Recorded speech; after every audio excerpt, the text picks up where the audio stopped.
हम यूज करते हैं तो प्रीपोजिशन का काम होता है किसी नाउन या प्रोनाउन को रिलेट करना। इट रिलेट्स अ नाउन और a pronoun. It relates a noun और अ प्रोनाउन। ठीक है, किससे रिलेट करते हैं नाउन या प्रोनाउन को? With some other word of the sentence. Sentence के किसी भी दूसरे वर्ड से। अच्छा, जिस दूसरे वर्ड से प्रीपोजिशन रिलेट करती हैं उस नाउन या प्रोनाउन को। ठीक है, दैट अदर वर्ड। ठीक है, that other word could be a noun, a pronoun, a verb और एन एडजेक्टिव।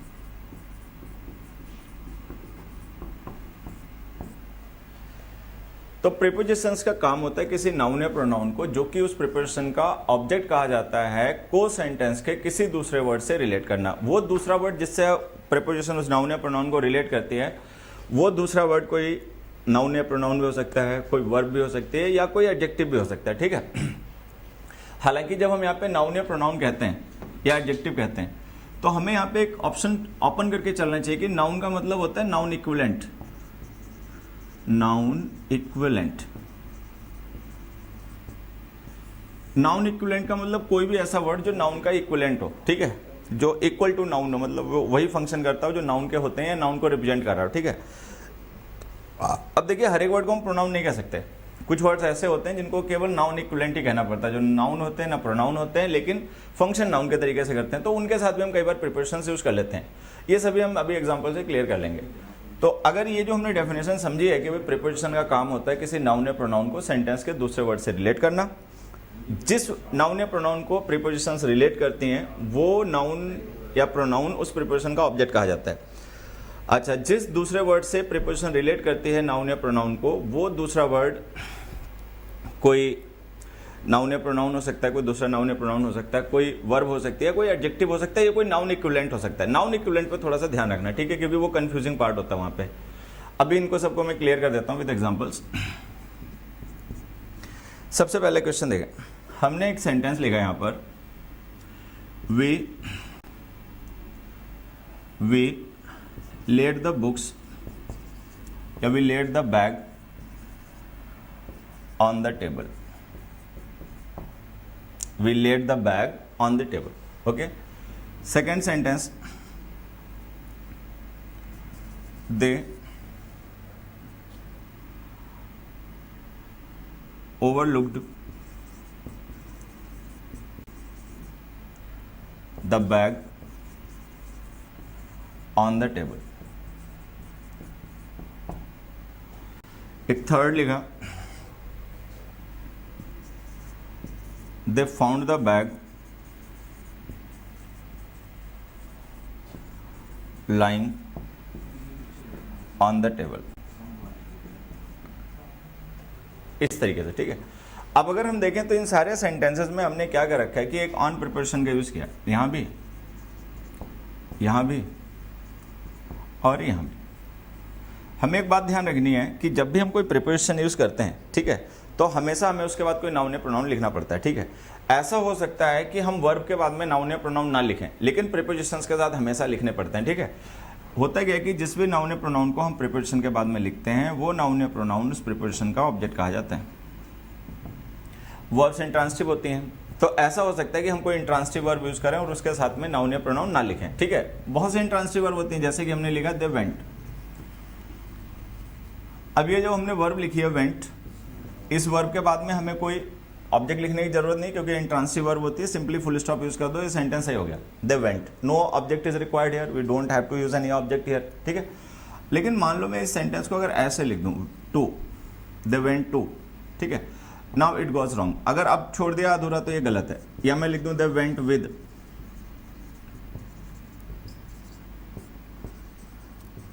तो भी ये गलत है। अब हमें पता है कि ये सेंटेंसेस गलत हैं। ये अगर हम केवल इतना लिखें दे वेंट, तो ये सही है। मतलब हम वर्ब को बिना ऑब्जेक्ट के यूज कर सकते हैं। ठीक है। हम प्रीपोजिशंस को बिना ऑब्जेक्ट के नहीं यूज कर सकते, क्योंकि प्रीपोजिशंस होती हैं उनका बेसिक फंक्शन यही होता है कि किसी नाउन या प्रोनाउन को सेंटेंस के दूसरे वर्ड से रिलेट करना।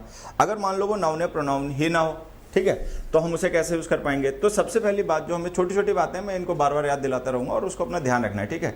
और एक चीज मैं और, ठीक है, लाइव चलिए ना क्लास सर, ठीक। एक चीज जो मैं यहाँ पे और कह देना चाहता हूँ शुरू में, देखिए पता नहीं मुझे एक बार बार बार क्यों कहनी पड़ती है, क्योंकि बीच बीच में ऐसा कोई मुझे बहाना मिलता रहता है कि मुझे लगता है कि मुझे कह देनी चाहिए बात, ठीक है। लर्निंग जो होती है, मतलब मैं अपना ऐसा मानता हूँ कि लर्निंग जो होती है वो क्वेश्चन आंसर को छोड़कर बाकी जो भी है सो लर्निंग है, ठीक है। एक क्वेश्चन है, एक आंसर है, उसको छोड़ के जो भी है सो लर्निंग है। मैं उसी चीज को फोकस करता हूँ, क्योंकि क्वेश्चन और आंसर के बीच में जो स्कोप होता है ना, वही लर्निंग का स्कोप होता है। क्वेश्चन आंसर लर्न नहीं किए जाते, वो तो याद किए जाते हैं, लेकिन वो क्यों ऐसा आंसर है, उसी क्वेश्चन का वही आंसर क्यों है, बाकी क्यों नहीं हो गए, तो ठीक है, ये लर्निंग है। तो वहां पे ध्यान उन चीजों पे ज्यादा दिया करो जो मैं बोलता हूँ, बजाय कि उन चीजों पे जो कि मैं लिखता हूँ। जो लिखता हूँ वो तो ऑब्वियस सी बात है, आपको सीखना, समझना, याद करना, रिवाइज करना है ही है, लेकिन जो मैंने कहा है, जिस वजह से कहा है, वो ज्यादा इंपॉर्टेंट है, क्योंकि क्लैरिटी उसी से आएगी। क्लैरिटी क्वेश्चन आंसर से नहीं आनी, क्लैरिटी आनी है उस बात को समझने से जो कही गई थी, ठीक है। तो जो छोटी छोटी बातें होती है मैं वहां पे बताता रहूंगा, उनका ध्यान रखना। वर्ब्स इंट्रांसिटिव होते हैं, we can use verbs without objects. हम वर्ब्स को बिना ऑब्जेक्ट के यूज कर सकते हैं, but we can't use prepositions without objects. अगर हम प्रीपोजिशन यूज करेंगे तो हमेशा उनके साथ हमें ऑब्जेक्ट लिखना ही पड़ेगा, ठीक है, कंपलसरी है, मस्ट है, ऐसे मान लो। अब हम देख रहे हैं यहाँ पे ऑन प्रीपोजिशन का ऑब्जेक्ट हमने लिखा टेबल, यहाँ पर भी लिखा टेबल, यहाँ पर भी लिखा टेबल, ठीक है। अभी जो हमने ऑब्जेक्ट लिखा ना टेबल, ये प्रीपोजिशन इस टेबल नाउन को सेंटेंस के किसी दूसरे वर्ड से रिलेट कर रही होगी।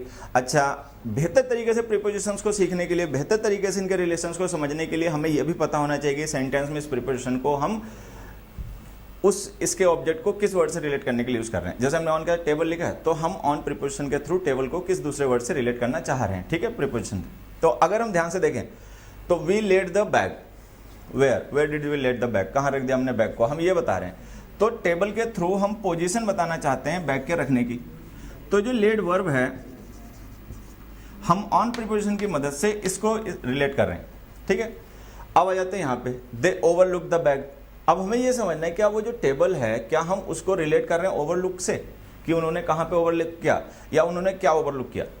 तो हमें पता है कि उन्होंने कहाँ ओवरलुक किया, हमें ये डिस्क्राइब नहीं करना है, ठीक है। क्या ओवरलुक किया है, ओवरलुक कर देना मतलब इग्नोर मार देना, नहीं देख पाना, ठीक है। तो हमने लिखा they overlooked the bag, which bag did they overlook, कौन सा बैग उन्होंने ओवरलुक कर दिया, ऑन द टेबल। तो यहाँ पे हम क्या कर रहे हैं कि टेबल नाउन को बैग नाउन से रिलेट कर रहे हैं। तो यहाँ पर हम टेबल को, जो कि एक नाउन है, एक वर्ब लेट से रिलेट कर रहे हैं। यहाँ पर हम टेबल को एक दूसरे नाउन बैग से रिलेट कर रहे हैं, ठीक है। अब आते हैं इस पे, दे फाउंड द बैग, ठीक है, दे found the bag, which kind of bag, lying. अभी जो लाइंग है ना हमारा, ये हमारा प्रेजेंट पार्टिसिपल वर्ब की आईएनजी फॉर्म एडजेक्टिव। हमें लगता है प्रेजेंट पार्टिसिपल जेरेंट के हमने कुछ क्लासेस डिस्कस किए हैं, ठीक है।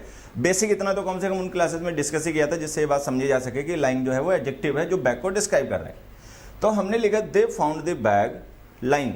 तो जो लाइंग है ना, ये हमारी मेन वर्ब नहीं है, क्योंकि मेन वर्ब तो सेंटेंस में है फाउंड, ठीक है। ये जो फाउंड है ये हमारी मेन वर्ब है, बैग इसका ऑब्जेक्ट है।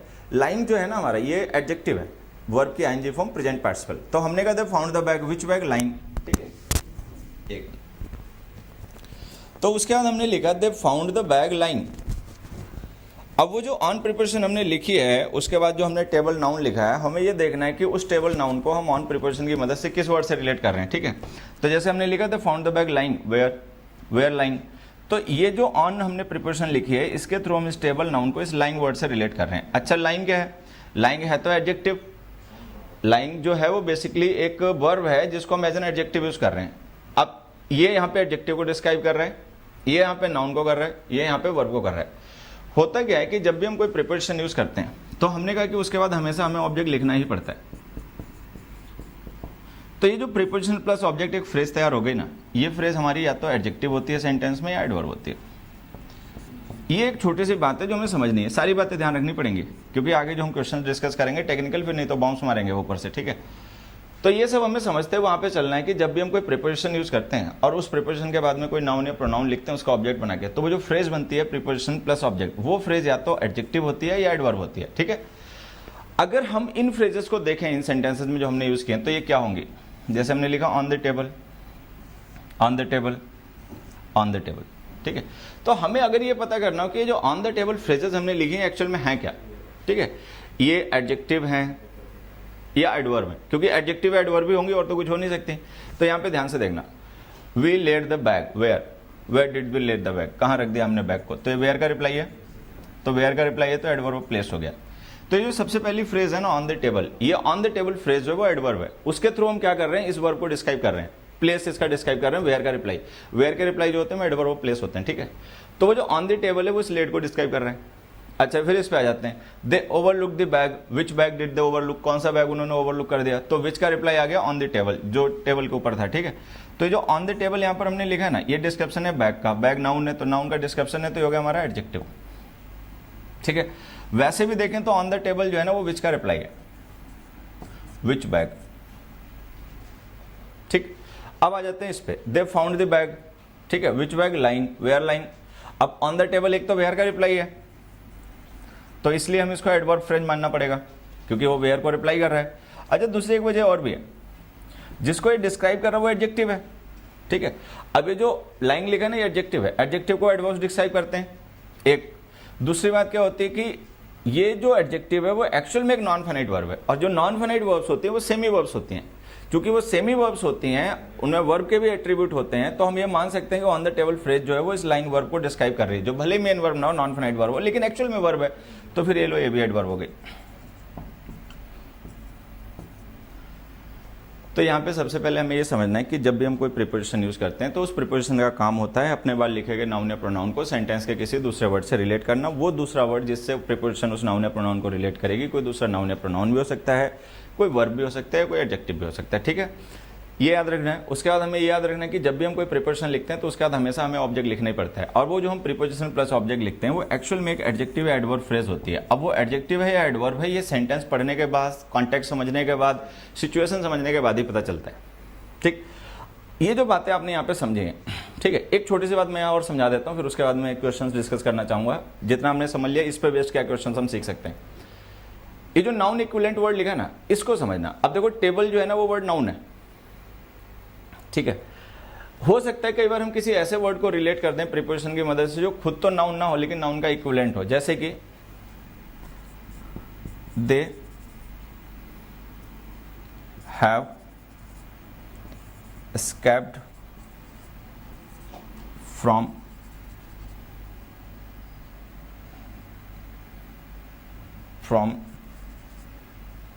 the office,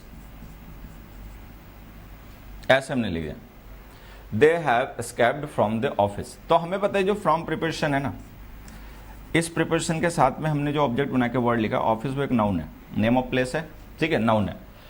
अब क्या कोई दूसरा वर्ड ऐसा यहाँ पे यूज हो सकता है जो नाउन ना हो, ठीक है, तो ये हमें समझना है। तो देखो यहाँ पे अगर हम चाहें ना तो फ्रॉम दिस ऑफिस हटा के ना फ्रॉम हियर लिख दें तो भी सही जाएगा, देयर लिख दें तो भी सही जाएगा। तो यहाँ पे एक चीज समझना है, ये जो एडवर्ब ऑफ प्लेस या एडवर्ब ऑफ टाइम होते हैं हमारे मेनली, ठीक है, वो नाउन इक्विवेलेंट्स होते हैं, मतलब वो नाउन को रिप्लेस करने के लिए हम उनकी जगह पर यूज कर लेते हैं, ठीक है। मान लो अगर हम ऑफिस में ही खड़े हैं या वो ऑलरेडी हमें नोन है प्लेस, क्योंकि which place is being referred to, ठीक है, तो उसको बार बार क्यों लिखोगे, उसकी जगह कोई नाउन इक्विवेलेंट वर्ड यूज कर लो, easy to pronounce, easy to speak. अब देखो होता क्या है, जैसे हमने हेयर लिखा, हमें पता है हेयर एक्चुअल में एक एडवर्ब है, लेकिन हेयर का मतलब क्या है, at this point, at this point का मतलब एट दिस प्लेस, ठीक है। देयर का मतलब क्या है, एट दैट प्लेस। नाउ का मतलब क्या है, एट दिस टाइम। देन का मतलब क्या है, एट दैट टाइम। तो this place, that place, this time, that time, ये नाउन्स हैं, उन्हीं नाउन्स की जगह पे हमने ये वर्ड्स यूज कर लिए, तो इनको हम नाउन इक्विवेलेंट्स कह देंगे। तो कई बार ऐसा भी होता है कि हम प्रीपोजिशंस को तब भी यूज कर लेते हैं जब हम कोई नाउन इक्विवेलेंट वर्ड यूज कर रहे हैं, मतलब कोई ऐसा वर्ड यूज कर रहे हैं जो किसी नाउन का ही सब्स्टिट्यूट एक तरीके से हो गया।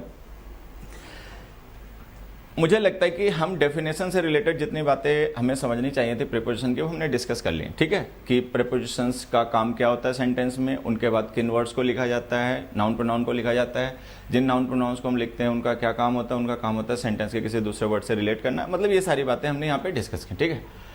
एक जो चीज़ मैं यहाँ पे सबसे पहले आप लोगों को क्लियर कर देना चाहूँगा कि जैसे हम अक्सर सुनते हैं कि प्रीपोजिशन फिक्स होते हैं, ठीक है, मैं सबसे पहले ये क्लियर कर दूं यहाँ पे कि प्रीपोजिशन बिल्कुल फिक्स नहीं होते, बाकी कुछ भी फिक्स हो जाए, ठीक है। ये हमेशा सिचुएशंस के हिसाब से यूज होती हैं, हमें कॉन्टेक्स्ट पकड़ में आना चाहिए। आपने देखा होगा कि मैं अपनी टीचिंग में बार बार कॉन्टेक्स्ट को रेफर करता हूँ कि कोई भी चीज़ रहती है रूल नियम कानून से सीखोगे तो हमेशा अधूरे ही सीख पाओगे। अधूरा क्या मतलब, ना के बराबर ही सीख पाओगे। अगर हम अपनी लर्निंग को, इंग्लिश की लर्निंग की मैं बात कर रहा हूँ केवल, अगर हम अपनी इंग्लिश लर्निंग को सिचुएशन से रिलेट करना सीख पाएँ, ठीक है, तो फिर हम इंग्लिश को जो सीखेंगे ना वो वास्तव में एकदम प्योर होगा, उसमें कोई मिलावट नहीं होगी, उसमें कुछ भी गलत नहीं होगा, उसमें कुछ भी ऐसा नहीं होगा कि जो हम मान रहे हो लेकिन बाद में सच ना निकले, ठीक है। तो ये जो प्रीपोजिशन होते हैं ना, यहाँ पे वो हमारा एटीट्यूड हमारे सबसे काम आता है। मैं अपने सिलेबस में, क्लासरूम टीचिंग में, जैसे मैं क्लास में जो पढ़ाता हूँ, जो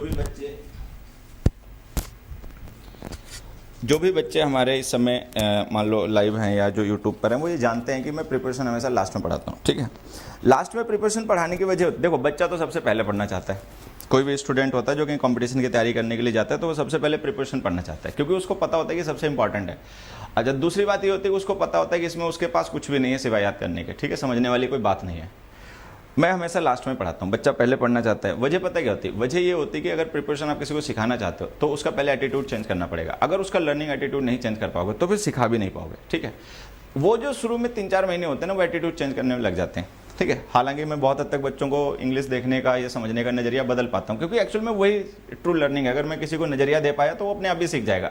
और जिसके पास नजरिया नहीं है, फिर उसको कितना भी सिखा लो वो हमेशा अधूरा रहेगा, क्योंकि उसको अंदर से हमेशा खालीपन फील होगा, उसको हमेशा फील होगा कि अंदर कुछ है नहीं, केवल बातें। तो मैं प्रिपरेशन हमेशा लास्ट में पढ़ाता हूँ। वजह ये होती है कि तब तक हम बच्चों के साथ में वो सारी कॉन्सेप्ट्स, वो सारे तरीके यूज़ कर चुके होते हैं कि सेंटेंसेस को कैसे देखना है, कब देखना है, ठीक है, वर्ड्स के हटा देने से, लगा देने से, टेंस के चेंज कर देने से क्या इम्पैक्ट पड़ता है ओवरऑल मीनिंग पे, ठीक है।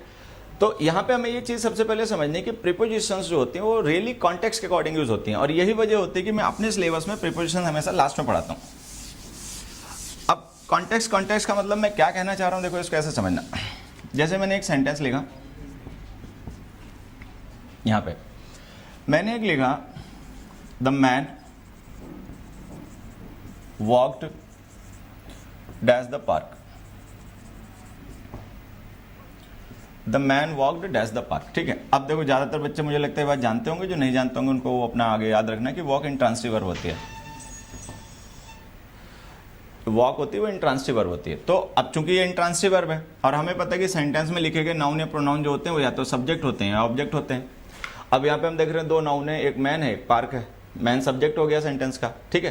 पार्क सब्जेक्ट हो नहीं सकता, क्योंकि सब्जेक्ट होता तो यहाँ पे लिखा होता, और ऑलरेडी सब्जेक्ट पहले से मैन लिखा हुआ, तो इसका मतलब फिर ये ऑब्जेक्ट होगा, क्योंकि नाउन या तो सब्जेक्ट या ऑब्जेक्ट, ठीक है। कॉम्प्लीमेंट भी हालांकि हो सकता है, लेकिन कॉम्प्लीमेंट के लिए लिंकिंग वर्ब लिखनी पड़ती है। यहाँ पे लिंकिंग वर्ब है नहीं, वॉक एक्शन वर्ब है, ठीक है। तो हम इसे ये भी नहीं कह सकते कॉम्प्लीमेंट है, ऑब्जेक्ट है। अब सोचने वाली बात है कि ऑब्जेक्ट या तो वर्ब के होते हैं या प्रीपोजिशन के होते हैं, ठीक है। वर्ब का ऑब्जेक्ट हो नहीं सकता क्योंकि वर्ब इंट्रांसिटिव है, तो हमें यहाँ पे इसको ऑब्जेक्ट बनाना पड़ेगा प्रीपोजिशन का। अब हम करेंगे क्या, वो जो हम प्रीपोजिशन यहाँ पे लिखेंगे ना, वो प्रीपोजिशन इस पार्क को इस वॉक से रिलेट करेगी, ठीक है। अब चूंकि हम पार्क को रिलेट करेंगे वॉक से, तो अलग अलग रिलेशंस हो सकते हैं डिफरेंट सिचुएशंस में, तो अलग अलग प्रीपोजिशन यहाँ पे यूज की जा सकती हैं। मैं एग्जांपल से अगर समझाऊं तो जैसे मान लो हमने ये एक पार्क है, ठीक है, और कोई पर्सन है इस पार्क के आसपास में वॉक कर रहा है, नियर। विसिनिटी के लिए नियर प्रीपोजिशन यूज की जाती है, ठीक है। कोई पर्सन ऐसा है जो पार्क के चारों तरफ वॉक कर रहा है, सर्कुलर है पथ और उसके चारों तरफ कर रहा है राउंड, ठीक है। कोई एक ऐसा पर्सन है जो पार्क के अंदर वॉक कर रहा है, इन, ठीक है। कोई ऐसा पर्सन है जो पार्क से वॉक करता हुआ कहीं चला गया, फ्रॉम। कोई ऐसा पर्सन है जो वॉक करता हुआ कहीं से पार्क में आ गया, टू। कोई पर्सन ऐसा है जो वॉक करता हुआ पार्क से होता हुआ दूसरी साइड चला गया, अक्रॉस। कोई ऐसा पर्सन है जो पार्क की तरफ वॉक करता हुआ गया, बट एक्चुअल में हम नहीं जान पाए कि फिर वो लास्ट में पहुंचा कहाँ। तो we don't know the destination but we know the direction, towards, across, to, from, in, round, near, ये है सब। तो अब कहानी यहाँ पर क्या है कि हम डिफरेंट प्रीपोजिशंस यूज कर सकते हैं इस सेंटेंस में, कोई सही नहीं है, कोई गलत नहीं, मीनिंग अलग है, बस वो समझ लो। अगर हम टू लिख रहे हैं तो मीनिंग कुछ और है, ठीक है। अगर हम इन लिख रहे हैं तो मीनिंग कुछ और है। तो ये जो प्रीपोजिशंस हम डिफरेंट लिख रहे हैं ना, ये डिफरेंट रिलेशंस हैं, ठीक है। इनका मतलब हमें ये समझना है कि वर्ब को और नाउन को ये डिफरेंट रिलेशंस हैं जो हम एक्सप्रेस कर रहे हैं डिफरेंट प्रीपोजिशंस के थ्रू। तो जनरली होता क्या है कि जो प्रीपोजिशंस होती हैं वो हमारे रिलेशन एक्सप्रेस करती हैं। डिफरेंट सिचुएशंस में रिलेशंस बदलते रहते हैं, तो सेम सेंटेंस में प्रीपोजिशंस भी बदलती रहती हैं। इसी बात को मैं एक दूसरे एग्जांपल से तुम्हें समझा देता हूं। यहां देखो, मैंने एक सेंटेंस लिखा, the fuel prices rose dash the highest level. ठीक है, the fuel prices rose dash the highest level. और एक लिखा, the fuel prices rose dash the lowest level. अब हमें ये ब्लैंक्स फिल करने हैं। ठीक है, ये हमें ब्लैंक्स जो हैं वो फिल करने हैं।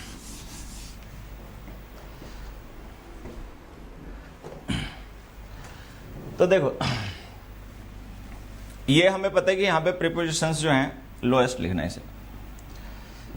यहां पे जो हमें प्रीपोजिशंस पता है कि जो हमें यूज करनी है, वैसे मैं आपको ऑप्शन देता हूं, फ्रॉम और टू है। अब यहां पे एक चीज समझना, फ्रॉम और टू जो प्रीपोजिशंस है ना, ये कोरिलेटिव प्रीपोजिशंस हैं। इंग्लिश में काफी वर्ड्स ऐसे होते हैं जो कोरिलेशन में ही एग्जिस्ट करते हैं। ठीक है, वो इंडिविजुअल एग्जिस्ट नहीं कर सकते। फ्रॉम और टू जो दोनों प्रीपोजिशन है, ये भी इसी टाइप की प्रीपोजिशन है। ध्यान देना, मैं फ्रॉम और टू नहीं सिखाने जा रहा, मैं केवल अभी ये क्लियर कर देना चाह रहा हूं कि प्रीपोजिशन को याद नहीं करना है, समझना है कि कौन सी प्रीपोजिशन किस लिए यूज की जाती है, कब यूज की जाती है। सेंटेंस में कॉन्टेक्स्ट बदलते रहते हैं तो प्रीपोजिशंस चेंज होती रहती हैं। हम क्या करते हैं, हम कुछ वर्ड्स के साथ में कुछ प्रीपोजिशंस को याद कर लेते हैं कि इस वर्ड के साथ में यही प्रीपोजिशन आएगी, उसके साथ यही प्रीपोजिशन आएगी। मैं चाहता हूं कि वो आदत हम ना डालें शुरू से। ठीक है, तो इसके लिए मैं एक दो एग्जांपल से समझा के, मैं कुछ सिखा नहीं रहा, अभी कोई प्रीपोजिशन के क्वेश्चन आंसर याद नहीं करवा रहा, वो अभी मैं 2 मिनट बाद करूंगा। ठीक है, मैं भी केवल ये समझाना चाह रहा हूँ कि जो एटीट्यूड है ना समझने का, जो सीखने का लर्निंग एटीट्यूड है, वो पहले बिल्डअप हो जाए। ठीक है, क्योंकि उसके बगैर मैं कितनी मेहनत कर लूँ, तुम कितनी मेहनत कर लो, मिलना जानना कुछ नहीं है। ठीक है, वो जो लर्निंग एटीट्यूड है वो जिसका दुरुस्त है वो सीखेगा, अब वही सिखा पाएगा। जिसका लर्निंग एटीट्यूड गड़बड़ है, फिर वो पढ़े कितना भी, मेहनत करे कितना भी, वो चीजें आनी जानी है नहीं। ठीक है, ये जो फ्रॉम और टू है प्रीपोजिशन, ये सबको पता है कि ये हमारी प्रीपोजिशन जो होती हैं, ये टू हम यूज करते हैं तब जब हमें किसी, फ्रॉम यूज करते हैं तब जब हमें किसी ऑरिजिन को रेफर करना हो, टू यूज करते हैं तब जब हमें किसी डेस्टिनेशन को रेफर करना हो। अब होता क्या कि जैसे कोई मूवमेंट है, कोई ट्रांजिशन है, ठीक है, एक पॉइंट से शुरू हुआ, एक पॉइंट तक हुआ। ठीक है, तो जिस पॉइंट से वो शुरू हुआ, ठीक है, वो पॉइंट हो गया फ्रॉम, और जिस पॉइंट पे वो पहुंच गया वो पॉइंट हो गया टू। यही होता है। अब हमने लिखा the fuel prices rose dash the highest level. ठीक, अब हमें पता है कि अगर फ्यूल प्राइसेस राइज कर रहे हैं, बढ़ रहे हैं, ठीक है, यहां भी वही वर्ब यूज किया है, यहां भी वर्ब वही यूज किया। ठीक है, तो हमें पता है कि वो जो हाईएस्ट लेवल और लोएस्ट लेवल हैं, अगर हम उनको देखें तो कोई भी चीज, अगर हम ये मान के चलेंगे कि स्केल हो गया फ्यूल प्राइसेस का, ये स्केल है एक फ्यूल प्राइसेस का। ठीक है, ये हाईएस्ट लेवल है फ्यूल प्राइसेस के स्केल का, ये लोएस्ट लेवल है। मतलब ये स्केल जो इस तरीके से, ये ऐसे बढ़ रहा है। ठीक है, फ्यूल प्राइसेस, ये लोएस्ट लेवल है, ये हाईएस्ट लेवल है, इसके बीच में और भी लेवल है। ठीक है, तो ये हाईएस्ट पॉइंट हो गया स्केल का, ये लोएस्ट पॉइंट हो गया इस स्केल का, और ये बाकी डिफरेंट पॉइंट्स हो गए बीच में। अब कोई भी चीज अगर राइज करेगी तो बड़ी ऑब्वियस ही बात है कि जो भी चीज राइज करेगी, ठीक है, वो मान लो, हम मान लें ये स्केल इस तरीके से ऊपर की तरफ बढ़ रहा है, ये है हाईएस्ट पॉइंट स्केल का और ये है लोएस्ट पॉइंट स्केल का। अगर कोई भी चीज राइज करेगी तो उसकी डायरेक्शन ये होगी।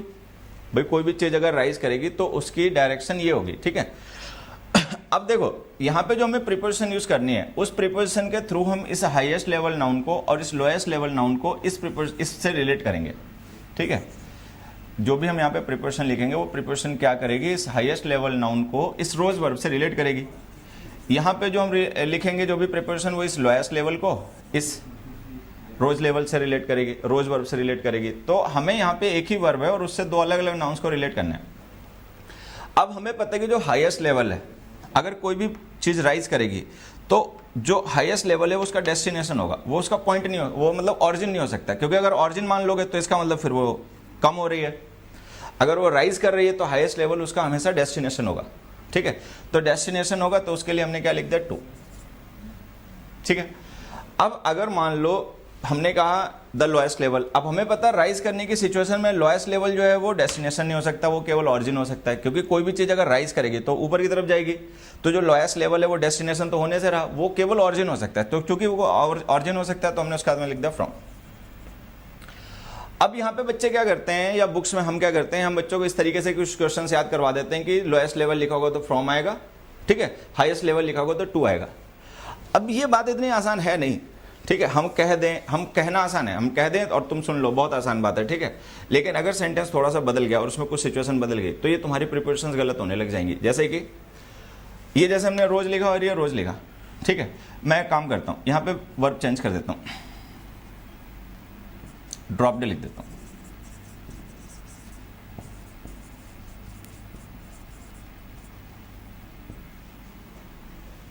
ठीक है भाई। अभी भी वही हाईएस्ट लेवल लिखा, अभी भी वही लोएस्ट लेवल लिखा। अगर हम ऐसा मान के इंग्लिश में प्रिपरेशन सीखें कि हाईएस्ट लेवल के साथ टू आता है और लोएस्ट लेवल के साथ में फ्रॉम आता है, तो ये बात नहीं है, ऐसा नहीं है, ठीक है। सिचुएशन, कॉन्टेक्स्ट, ठीक है, क्या था, किस कॉन्टेक्स्ट में बात की जा रही थी, वो डिसाइड करेगा कि प्रिपरेशन कौन आएगी। किसी वर्ड से उसको मत रटो, कोई वर्ड से रिलेट करके मत सीखो कि नहीं वर्ड ये है तो यही रट मारो, ठीक है। अब जैसे हमने ड्रॉप लिख दिया, तो हमने अगर ड्रॉप लिख दिया तो हमें पता है कि we are referring to this thing, हम ये रेफर कर रहे हैं, क्योंकि अगर कोई चीज ड्रॉप होगी तो वो हाई टू लो जाएगी।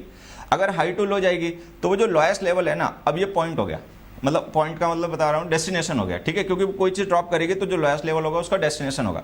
अगर ये डेस्टिनेशन होगा तो प्रिपरेशन तुम्हारी फ्रॉम गलत होगी, टू लिख लो, ठीक है। अच्छा, कोई भी चीज अगर ड्रॉप करेगी तो जो हाईएस्ट लेवल है वो उस केस में पॉइंट नहीं है, मतलब डेस्टिनेशन नहीं हो सकता, वो ऑरिजिन नहीं हो सकता है, क्योंकि अगर ड्रॉप करेगी, ठीक है, तो ड्रॉप करने से तो वो नीचे की तरफ जाएगी, डाउनवर्ड मूवमेंट होगी, डाउनवर्ड मूवमेंट होगी तो जो हाईएस्ट पॉइंट है वो ऑरिजिन हो सकता है, डेस्टिनेशन तो हो नहीं सकता। तो डेस्टिनेशन हो नहीं सकता तो ले फ्रॉम आ गया। मैं तुम्हें इस एग्जाम्पल से बस ये समझाना चाह रहा हूँ कि प्रिपोजिशन बड़ा गजब चीज़ होती है। मतलब मैं तो ये मान के चलता हूँ कि इससे, मतलब अगर इंग्लिश सीखनी है और ये चेक करना चाहते हो कि दिमाग है कि नहीं है, और है तो काम करता है कि नहीं करता है, तो वो प्रिपोजिशन है।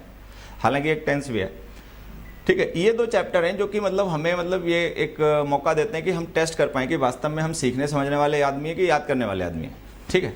ये बात अगर समझ में आ गई हो तो मैं देखो कोई गुंजाइश नहीं छोड़ना चाहता, ठीक है। क्योंकि होता क्या, जो बच्चे ऑफलाइन क्लासरूम कोचिंग में तो आते हैं, उनके पास तो मौका होता है पूछने का, वो अपने क्लास में पूछ लिया, बाहर घूमते घामते पार्क के पास पूछ लिया, कहीं भी पूछ लिया, ठीक है। तुम लोगों के पास कोई मौका है नहीं, ठीक है। तो एक एग्जाम्पल से और इसी बात को मैं क्लियर कर देता हूँ कि हमें प्रिपरेशन याद नहीं करनी, बस समझनी है। जो कहा जाएगा, जो बताया जाएगा, उसको सुनना है और समझना है, और ओवर एक्टिंग कम करनी है, और बेमतलब के अपने कॉन्सेप्ट नहीं बना लेने घर बैठ के। एक क्वेश्चन सी देखो, हमने एक सेंटेंस सी लिखा है यहां पर, we sent many letters dash this address, ठीक है। We received many letters dash this address. जितने भी लोग हैं जो भी देख सुन रहे हैं, जल्दी से मुझे बस ये बता दो कि इन ब्लैंक्स को अगर मुझे फिल करना हो तो मैं कौन सी प्रिपरेशन यूज करूं। Answer quickly. सर उससे कहना चाहता, सुमित से कॉफी लेता है तब तक। Answer fast.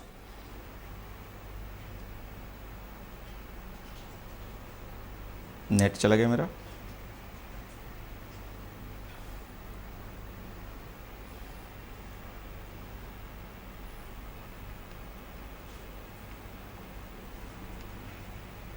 Are they answering? कर तो रहे हैं। To, from, to, no confusion, great explanation. अबे कन्फ्यूजन रह जाए और मैं पढ़ाऊँ सर बढ़ाई तो ज़्यादा नहीं होगी? देखो कोई कन्फ्यूजन नहीं होती अगर मैं पढ़ा रहा हूँ। कन्फ्यूजन तभी होती है जब बच्चा सुन के राजी नहीं है, मान के राजी नहीं है, वो पहले से बंद दिमाग है और अपना जो है ना वही सही मानना चाहता है। नहीं तो मैं चीज़ों को सोच समझ के कोशिश करता हूँ बोलूँ।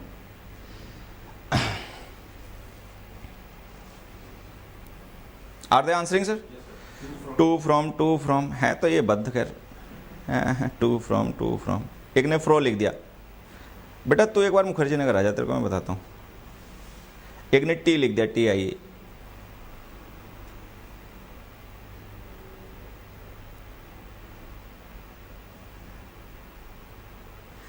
एक वो कह रहा है मैं कंफ्यूज करता हूँ, यही तो मेरा काम है।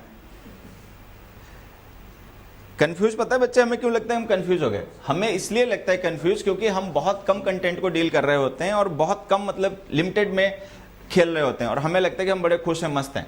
जब हम उससे वाइड होराइजन पे चीज़ों को देखना शुरू करते हैं, हम देखते हैं कि चीज़ें तो बहुत ज़्यादा थी, ठीक है, तो हम बजाय कि उसको एक मौका मानने के कि हम और सीखें और अच्छा मौका मिल गया, ठीक है, ये हमारे पास स्कोप नहीं था, हम क्या करते हैं, सरेंडर कर जाते हैं और हम कन्फ्यूजन में चले जाते हैं, ठीक है। तो कन्फ्यूजन,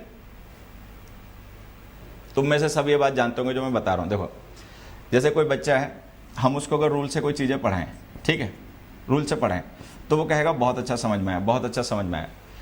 आप उससे ये पूछो भाई तूने समझा क्या? रूल में तो कुछ समझने वाला होता ही नहीं, वो तो बस याद करो, बस बात खत्म हो गई, उसमें तुमने समझा क्या? वो तो समझना है ही नहीं।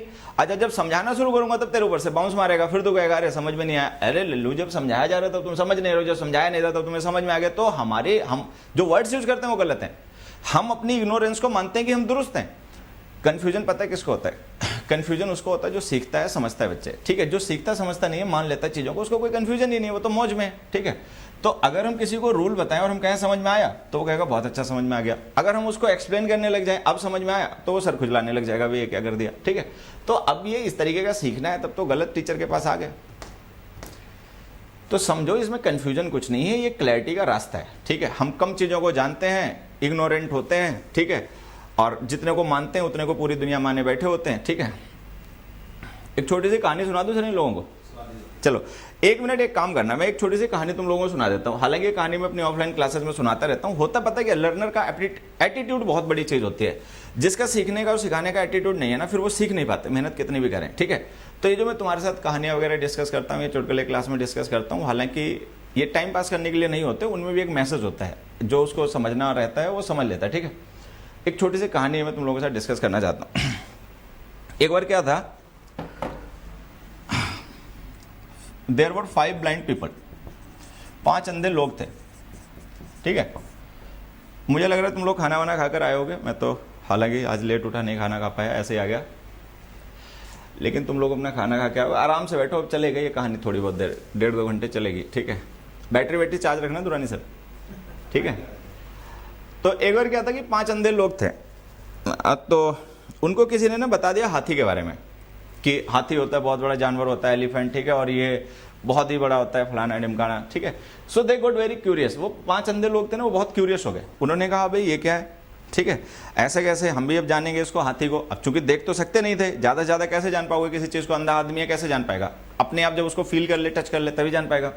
तो उन्होंने अपने केयर टेकर से कहा, उन्होंने कहा अपने केयर टेकर से कि भाई एक काम करो, हाथी वाथी कोई कहीं पे हो तो हमें वहाँ पे लेके चलो, एक बार हम देख लें कि हाथी होता कैसा। मतलब देख लेगा मतलब हम अपने आप टच करके देख लें, वो टच करने उनका देखना हो गया।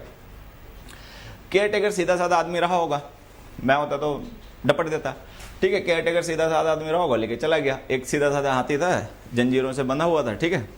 तो उसके पास ले जाके उसने छोड़ दिया, उसने कहा ये रहे हाथी, और अपना हाथी है, आगे बढ़ो देख लो।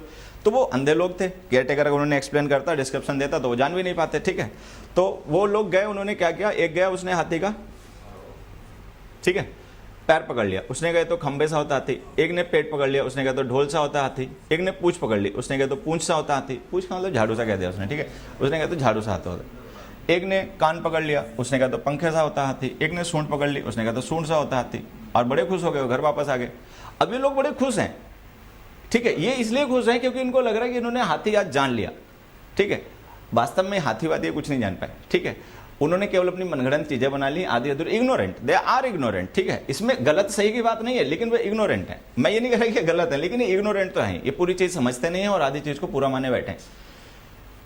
अब पता नहीं तुम लोग, you don't feel offended, no offence is meant, लेकिन ज्यादातर लोग इंग्लिश में यही हाल कर रहे हैं। किसी के हाथ में पूंछ आ गई तो उसी को उसने इंग्लिश मान ली, किसी के हाथ में टांग आ गई तो टांग को ही हाथी मान लिया, किसी के हाथ में पंखा आ गया तो वो कान आ गया तो कान को मान लिया। कहानी है कि कंफ्यूजन हमें तब होता है जब हम पूंछ पकड़े बैठे होते हैं, फिर कोई हमसे कह देता है कि नहीं इधर सूंड भी है और इधर पेट भी है, ठीक है। तब हमें लगता है भाई ये क्या बता दिया, हम तो अच्छा खासा माने बैठे थे कि हाथी झाड़ू सा होता है, तुम बता रहे हो खंबे सा होता है, तो हम झगड़ रहे हैं, लड़ रहे हैं, ठीक है। कोई कह रहा है कि नहीं ऐसा है, कोई कह रहा है नहीं वैसा है, ठीक है। तो ये सारा झगड़ा इसलिए है कि लोगों की पूरी आंखें खुली नहीं है, उन्होंने छोटी छोटी चीजें पकड़ रखी, उतने को सही मान के पूरा मान के बैठे। तो अगर किसी को कंफ्यूजन हो रहा है, ठीक है, तो कंफ्यूजन की वजह ढूंढो जाके। कंफ्यूजन की वजह मैं जो पढ़ा रहा हूँ कंटेंट वो है, मेरा पढ़ाने का तरीका जो है वो है, या तुम इग्नोरेंट हो, ये, ठीक है। तो तुम नहीं समझ पा रहे हो, ये है। तो कंफ्यूजन किस वजह से हो रहा है कि मैं समझा नहीं पा रहा हूँ, ये वजह। जो मैं पढ़ा रहा हूं वो गलत है इसलिए कंफ्यूजन हो रहा है, कि तुम समझ नहीं पा रहे हो, ठीक है, तुम देख नहीं पा रहे हो, तुम उन चीजों को सुन नहीं पा रहे हो जो कही जा रही है, ये कंफ्यूजन है। वजह ढूंढो, उसके बाद में अपना एक मतलब टेक अ स्टेप, जब पता ही चल जाएगी भाई ये कंफ्यूजन की वजह, तो उस वजह को कैसे दूर करना चाहिए इस पर काम करो, ठीक है। खैर आंसर मुझे लगता है तुम लोगों ने बहुत ज़्यादा बता दिया, मैं एक बार फिर से देख लेता हूँ क्या क्या आंसर ज़्यादा ने किया। फ्रॉम और टू के अलावा इन्होंने कुछ और भी आंसर किया क्या सर, कि फ्रॉम टू तक ही रहे?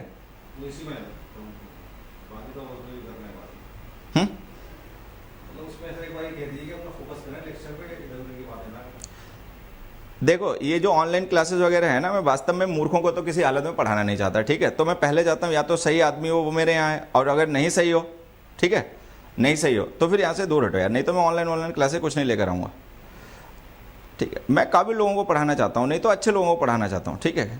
काबिलियत अच्छे आदमी के पास होगी तो उसका सदुपयोग करेगा, गलत आदमी के पास पहुँच जाएगी तो गलत करेगा।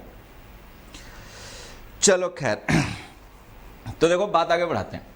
बात ये हो रही थी कि तुम लोगों ने ज़्यादातर जो आंसर यूज़ किया ना वो टू और फ्रॉम किए, ठीक है, बड़ी अच्छी बात है, कई देखने का तरीका भी वही है, ठीक है। लेकिन मैं चाहता हूँ कि इससे ऊपर देखो, दैट्स नॉट एनफ, वो एनफ नहीं है। हाथी पूरा देखने के लिए, हाथी पूरा जानने के लिए ये चीज़ें काफ़ी नहीं है, ये केवल पूंछ हाथ में है हमारे। We sent many letters dash this address, हमने माना सेंट और हमने माना रिसीव्ड, ठीक है। अब देखो होता क्या कि मान लो ये दो पॉइंट हो गया, एक पॉइंट हो गया ए, एक पॉइंट हो गया बी, ठीक है, ऐसे। हाईएस्ट लेवल जो है और लोएस्ट लेवल है ये होते हैं फिक्स पॉइंट। हाईएस्ट लेवल जो है फिक्स, लोएस्ट लेवल ये फिक्स है। मतलब अगर हमें कोई स्केल पता है और हमें ये पता है कि स्केल मतलब किस तरफ बढ़ रहा है, तो हम जान सकते हैं कि हाईएस्ट लेवल जब भी होगा तो यहीं पर होगा, लोएस्ट लेवल जब भी होगा तो यहीं पर होगा, ठीक है। तो यहाँ पे थोड़ा सा हम डिटरमिन्ड होकर प्रीपोजिशन फिक्स कर लेते हैं। लेकिन सेंड को लेकर तो तुम ऐसा नहीं कह सकते, तुम्हें क्या पता कि सेंड इधर से उधर हो रहा है या उधर से इधर हो रहा है।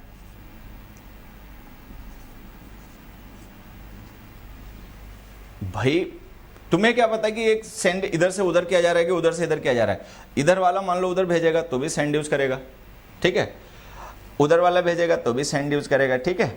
हालांकि अगर चीजें इधर से उधर जाएंगी तो राइज वर्ब यूज होगी, उधर से इधर आएंगी तो ड्रॉप वर्ब यूज होगी। तो यहाँ तो चलो हम फिक्स कर सकते हैं चीज़ों को कि अगर कोई भी चीज़ ड्रॉप होती है तो वो हाई टू लो होती है, कोई भी चीज़ राइज करती है तो वो लो टू हाई करती है। लेकिन सेंड का तुम कैसे बता पाओगे? सेंड तो चाहिए उसे कर दे, चाहे वो इसे कर दे, ठीक है। तो अब कहानी क्या है कि अगर हम ये मान के चलेंगे we sent many letters that is address, कि कोई एक एड्रेस है, मान लो ये वो एड्रेस है, ठीक है, जिसकी बात हो रही और हम यहाँ हैं, तो हमने लेटर्स वहाँ भेज दिए तो 2 आ गया। लेकिन मान लो ऐसा है कि हमने लेटर्स यहीं से भेजे, ठीक है, और दिस एड्रेस वो है जहाँ पे हम रहते हैं।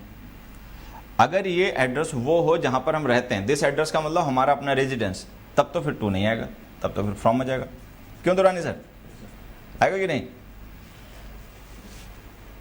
तो ये परसेप्शन है। देखो मैं फिर से एक बार लास्ट टाइम बता देता हूँ कि attitude of learning makes us wise and intelligent, ठीक है। जो हमारा एटीट्यूड ऑफ लर्निंग होता है वो हमें सिखा पाता है, ठीक है। We don't have attitude, we have rules, we have books, we have exceptions, we have questions, we have answers, we have previous year model test papers, we don't have attitude of learning, ठीक है। तो attitude कौन build करेगा ये देखने वाली बात है, ठीक है। हवाई सब हम लोग हैं। तो हमने लिखा we sent many letters to this address from this address. भैया कोई भी सही है, टू लिख दो तो भी सही है, फ्रॉम लिख दो तो भी सही है, ठीक है। ये कोई लो और हाई वाला कॉन्सेप्ट थोड़ी है कि लो फिक्स हो गया, हाई फिक्स हो गया, कि ये पॉइंट हाई रहेगा, ये पॉइंट लो रहेगा। अरे उसमें तो कुछ भी लिख लो, ठीक है।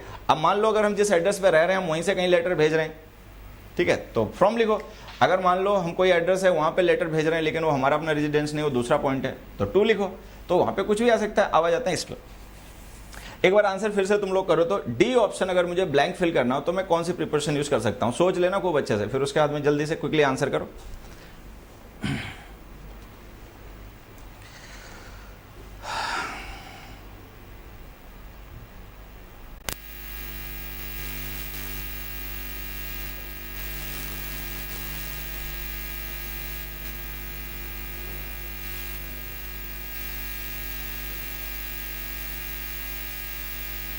ये मैसेज सर दुरानी से डिलीट कौन से कर देते हो?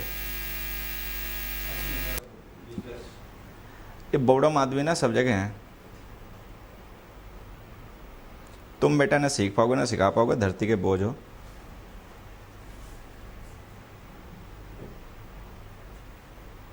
पूछो चोट कैसे लगी? अबे तू प्रीपोजिशन सीख ले, चोट कैसे लगी लल्लू।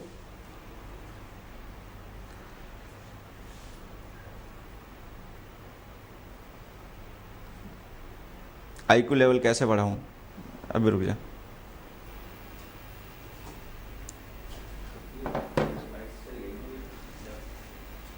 देखो एक चीज समझा, आंसर करे इन्होंने, क्या करा इन लोगों ने, 2 2 2 2। चलो ठीक है, बहुत बढ़िया, मजा रहा। देखो पता है क्या, जैसे हमने लिखा वी रिसीव्ड मैनी लेटर्स, अगर मान लो कोई दूसरा एड्रेस है जहां से हमारे पास लेटर्स हैं तो फ्रॉम, ठीक है। लेकिन अगर ये फिर से हम वही मान के चलें कि नहीं ये एड्रेस तो हमारा अपना रेजिडेंस है, ठीक है, अगर हम ये मान के चलें अपना रेजिडेंस है, ठीक है, और फिर हम उसके बाद में रिसीव यूज करें, तो देखो अगर कोई भी चीज रिसीव की जा रही है, ठीक है, तो वो ऑरिजिन तो होगी नहीं, ठीक है। अगर हम कोई चीज रिसीव कर रहे हैं जिस पॉइंट पे, ठीक, तो वो पॉइंट जहां पे रिसीव की जा रही है, ठीक है, वो ऑरिजिन तो हो नहीं सकता, डेस्टिनेशन भी नहीं हो सकता, ठीक है। अगर हम ऐसे लिखें we received many letters from this address, तो ये फ्रॉम तब आ सकता है जब ये एड्रेस कोई और हो, मतलब कोई ऐसा एड्रेस है जहां से हमारे पास लेटर आया तो हमने फ्रॉम लिख दिया। अब अगर ऐसा ना हो, ये एड्रेस हमारा अपना खुद का रेजिडेंस हो, ये कोई और एड्रेस नहीं है, हमारा अपना खुद का रेजिडेंस है, अब क्या करोगे, ठीक है। अब पता है यहाँ पे क्या करना पड़ेगा, अब हमें यहाँ पे ये करना पड़ेगा कि प्रीपोजिशन लिखनी पड़ेगी एट। अब सोचने वाली बात है कि टू क्यों चली गई, ठीक है। टू प्रीपोजिशन इसलिए चली गई क्योंकि टू जब हम यूज करते हैं तो वो पॉइंट जो होता है वो हमेशा ही अवे फ्रॉम द स्पीकर होता है, away from the speaker. To preposition जब भी हम यूज करते हैं तो वो हमेशा अवे फ्रॉम द स्पीकर होती है। मान लो स्पीकर का अपना पॉइंट ये है, ठीक है, तो जब भी टू यूज होगा तो वो हमेशा किसी दूसरे पॉइंट के लिए यूज होगा, वो अपने पॉइंट के लिए नहीं यूज कर पाएगा। अपने पॉइंट के लिए अगर कुछ भी यूज कर पाएगा तो फ्रॉम यूज कर पाएगा, ठीक है। अच्छा, हमें पता है कि फ्रॉम हम लिख नहीं सकते, फ्रॉम इसलिए नहीं लिख सकते क्योंकि ये वो एड्रेस नहीं है जहां से लेटर आए हैं, ये वो एड्रेस है जहां पे वो रिसीव हुए हैं, ठीक है, तो फ्रॉम लिख नहीं पाओगे। टू लिख नहीं सकते क्योंकि टू हमेशा यूज होता है उन पॉइंट्स के लिए जो अवे फ्रॉम द स्पीकर हो, ठीक है, स्पीकर का अपना पॉइंट छोड़ के जो दूसरा पॉइंट है उसके लिए टू आएगा, ये तो स्पीकर का ही अपना पॉइंट है। तो इस तरीके की सिचुएशंस में हम लिख देते हैं एट। अच्छा, अब ये एट क्या कर रहा है यहाँ पे, ठीक है, अभी तो बात फ्रॉम टू की हो रही थी, एट कहां से आ गया, तो देखो मैं एट भी समझाता हूँ एट कहां से आ गया। होता ही है, जैसे ही हमने सेंटेंस लिखा था, the fuel prices dropped from the highest level rose to the highest level, the fuel prices dropped to the lowest level या dropped from the lowest level, ऐसे लिखा था, ठीक है। इन्हीं में मैं अगर इसी बात को कहने का एक दूसरा तरीका यूज करूं,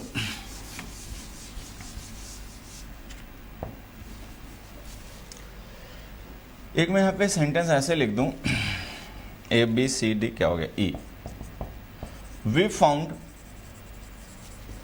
the fuel prices dash the lowest level. अब चाहे लोएस्ट लिख लो या हाईएस्ट लिख लो, कोई फर्क नहीं पड़ेगा।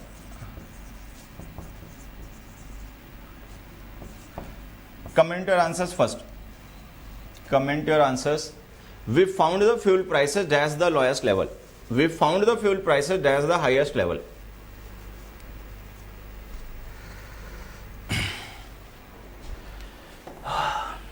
आंसर कर रहे हैं लोग,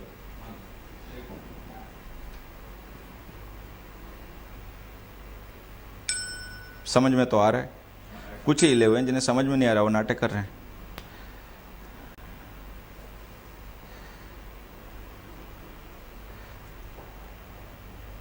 एक ने और टी दोनों कैपिटल लिख दिया, शिवांशु वाजपेयी, ठीक है बेटा। फ्रॉम वाला कौन है भैया, Neeraj Tomar, I don't know, हाँ ये लेकिन कम है, कंपेरेटिवली कम है ये लोग, सीखो, यही सीखने वाले हैं। खैर देखो पता है इसमें क्या है कहानी, जैसे मैंने क्या कहा था कि हम फ्रॉम और जो टू यूज करते हैं ना, ठीक है, ये मेरे टर्म्स लोगों को थोड़े से समझने में दिक्कत हो जाती है, ठीक है, क्योंकि इस तरीके से पढ़ते लिखते हैं नहीं कि जो समझ में मैंने कहा क्या, फिर उनको कॉन्सेप्ट भी पकड़ में नहीं आता। देखो बात सुनो, मैंने कहा था कि फ्रॉम और टू जो होते हैं वो हमेशा कोरिलेटिव पेयर होते हैं और हमेशा कोरिलेशन में ही एग्जिस्ट करते हैं। इसका मतलब ये होता है कि अगर फ्रॉम नहीं है तो टू भी नहीं होगा और टू नहीं है तो फ्रॉम नहीं होगा, ठीक है। और इसका मतलब ये भी हो सकता है कि अगर कहीं पे टू है तो होगा कहीं पर फ्रॉम भी, और अगर कहीं पे फ्रॉम है तो होगा कहीं पे टू भी, ठीक है। तो ये जो फ्रॉम और टू प्रीपोजिशंस हैं ये मूवमेंट की, ट्रांजिशन की प्रीपोजिशंस हैं, ठीक है। अब कोई भी मूवमेंट होगा, कोई भी ट्रांजिशन होगा तो उसमें दो पॉइंट तो होंगे ही, एक जहां से वो स्टार्ट होगा, एक जहां पे वो एंड होगा, ठीक है। तो अगर कहीं पे स्टार्ट हो रहा है तो बड़ी ऑब्वियस सी बात है कहीं पे खत्म भी होगा जाके, और अगर कोई चीज़ कहीं पे खत्म हुई है आके तो बड़ी ऑब्वियस सी बात है कहीं पे शुरू भी होगी, ठीक है। तो बात यह है कि फ्रॉम और टू जो होते हैं वो हमेशा कोरिलेशन में ही एग्जिस्ट करते हैं, बिना फ्रॉम के टू और बिना टू के फ्रॉम नहीं एग्जिस्ट करता। अगर तुम्हें लगता है कि कहीं पे फ्रॉम है तो ऑब्वियस सी बात है होगा टू भी, लिखा जाए, बोला जाए, ना बोला जाए, ना लिखा जाए, वो अलग बात है। अगर हमने कहीं पे टू यूज किया किसी सेंटेंस में तो इसका मतलब होगा एक पॉइंट कहीं पर फ्रॉम भी। अब वो फ्रॉम हम लिखें ना लिखें वो अलग बात है, ठीक है, बोले ना बोले वो अलग बात है। लेकिन अगर मान लो कभी ऐसा हो कि कोई ट्रांजिशन ही ना हो, मतलब कोई ट्रांजिशन या कोई मूवमेंट ही ना हो एक पॉइंट से दूसरे पॉइंट का, ठीक है, सिंपली एक पॉइंट ही रेफर करना हो बस, ये मूवमेंट नहीं है ना इधर से उधर ना उधर से इधर, ठीक। अब क्या करोगे, ना तो फ्रॉम लिख पाओगे ना टू लिख पाओगे। अच्छा, जब फ्रॉम नहीं लिख पाओगे तो टू भी नहीं लिख पाओगे, जब टू नहीं लिख पाओगे तो फ्रॉम भी नहीं लिख पाओगे। अब इस केस में अब प्रीपोजिशन यूज होगी एट। तो जो एट होती है ना ये प्रीपोजिशन पॉइंट्स की होती है, लेकिन वो पॉइंट फर्स्ट या लास्ट नहीं होना चाहिए। अगर वो पॉइंट किसी मूवमेंट के पॉइंट्स हैं, अगर वो पॉइंट्स मूवमेंट के पॉइंट्स हैं जहां से चीजें स्टार्ट हो रही हैं, जहां पे आके एंड हो रही हैं, तब तो फिर एट नहीं आएगा, तब तो आएगा फ्रॉम एंड टू, ठीक है। वो जो कोरिलेटिव पेयर है वो फ्रॉम एंड टू है। लेकिन अगर कोई ऐसा पॉइंट है, ठीक है, जो ना बिगिनिंग पॉइंट है ना ही एंड पॉइंट है, ठीक है, वो सिंगल पॉइंट एग्जिस्टेंस है, ठीक है, अगर वो सिंगल पॉइंट एग्जिस्टेंस है, ठीक है, तो उसके लिए हमेशा एट लिखा करो। तो मैं ये कह रहा था कि हम याद कर लें कि हाईएस्ट लेवल के साथ फ्रॉम आता है, हाईएस्ट लेवल के साथ टू आता है, या हाईएस्ट लेवल के साथ एट आता है, हम कुछ नहीं याद कर सकते, वो सिचुएशंस के अकॉर्डिंग ही हमें एक्ट करना पड़ता है, ठीक है। तो मुझे लगता है कि इतनी देर में प्रीपोजिशंस क्या होती हैं, इनको किस एंगल से देखना समझना चाहिए, किस तरीके से इनको सीखना चाहिए, हम एक समझ पाएं। अब चलो कुछ क्वेश्चंस डिस्कस करते हैं जिनमें प्रीपोजिशंस के यूजेस होंगे।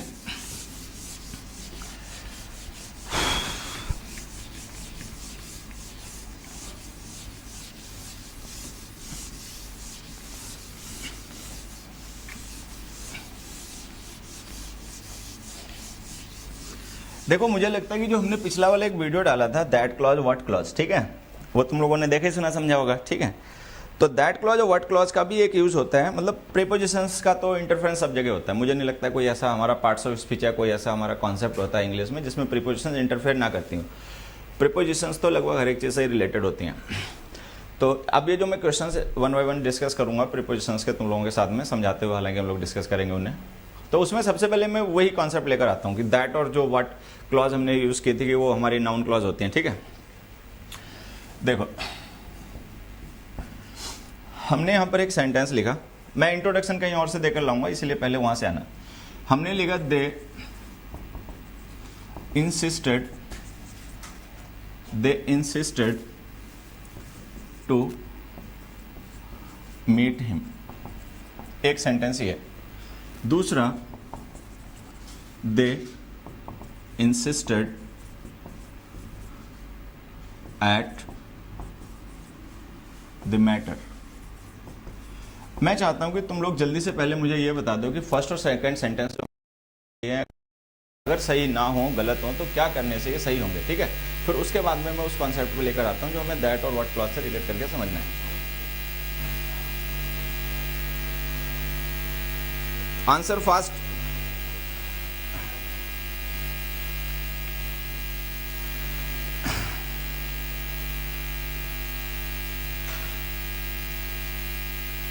नमस्ते भाई महावीर पवार।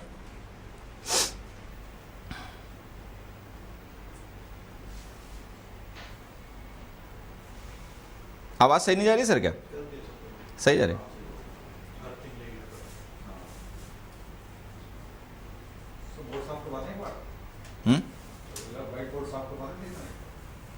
व्हाइट बोर्ड नहीं, दूसरी इंक चेंज कर लेता हूँ अभी। रेड इंक का मार्कर है ना, वो एक ऑनलाइन के पीछे पड़ गया।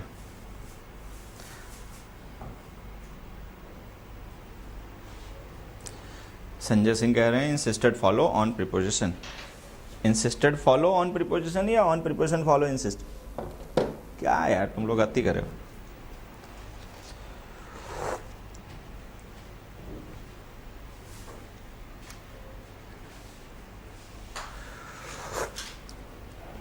चलो खैर सही है, ज्यादातर लोगों के आंसर, भावनाएं उनकी सही हैं, थोड़ा सा शब्द गड़बड़ कर रहे हैं वो लोग, लेकिन भाव सही है। देखो होता पता है क्या,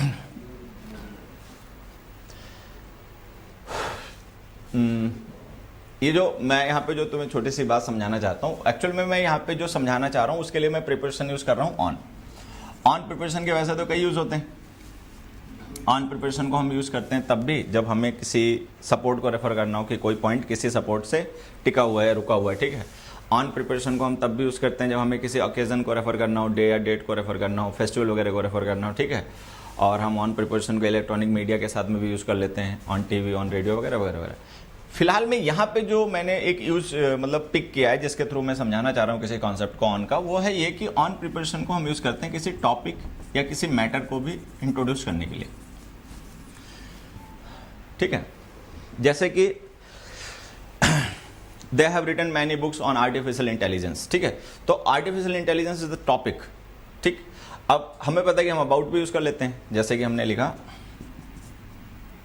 ही wrote a book about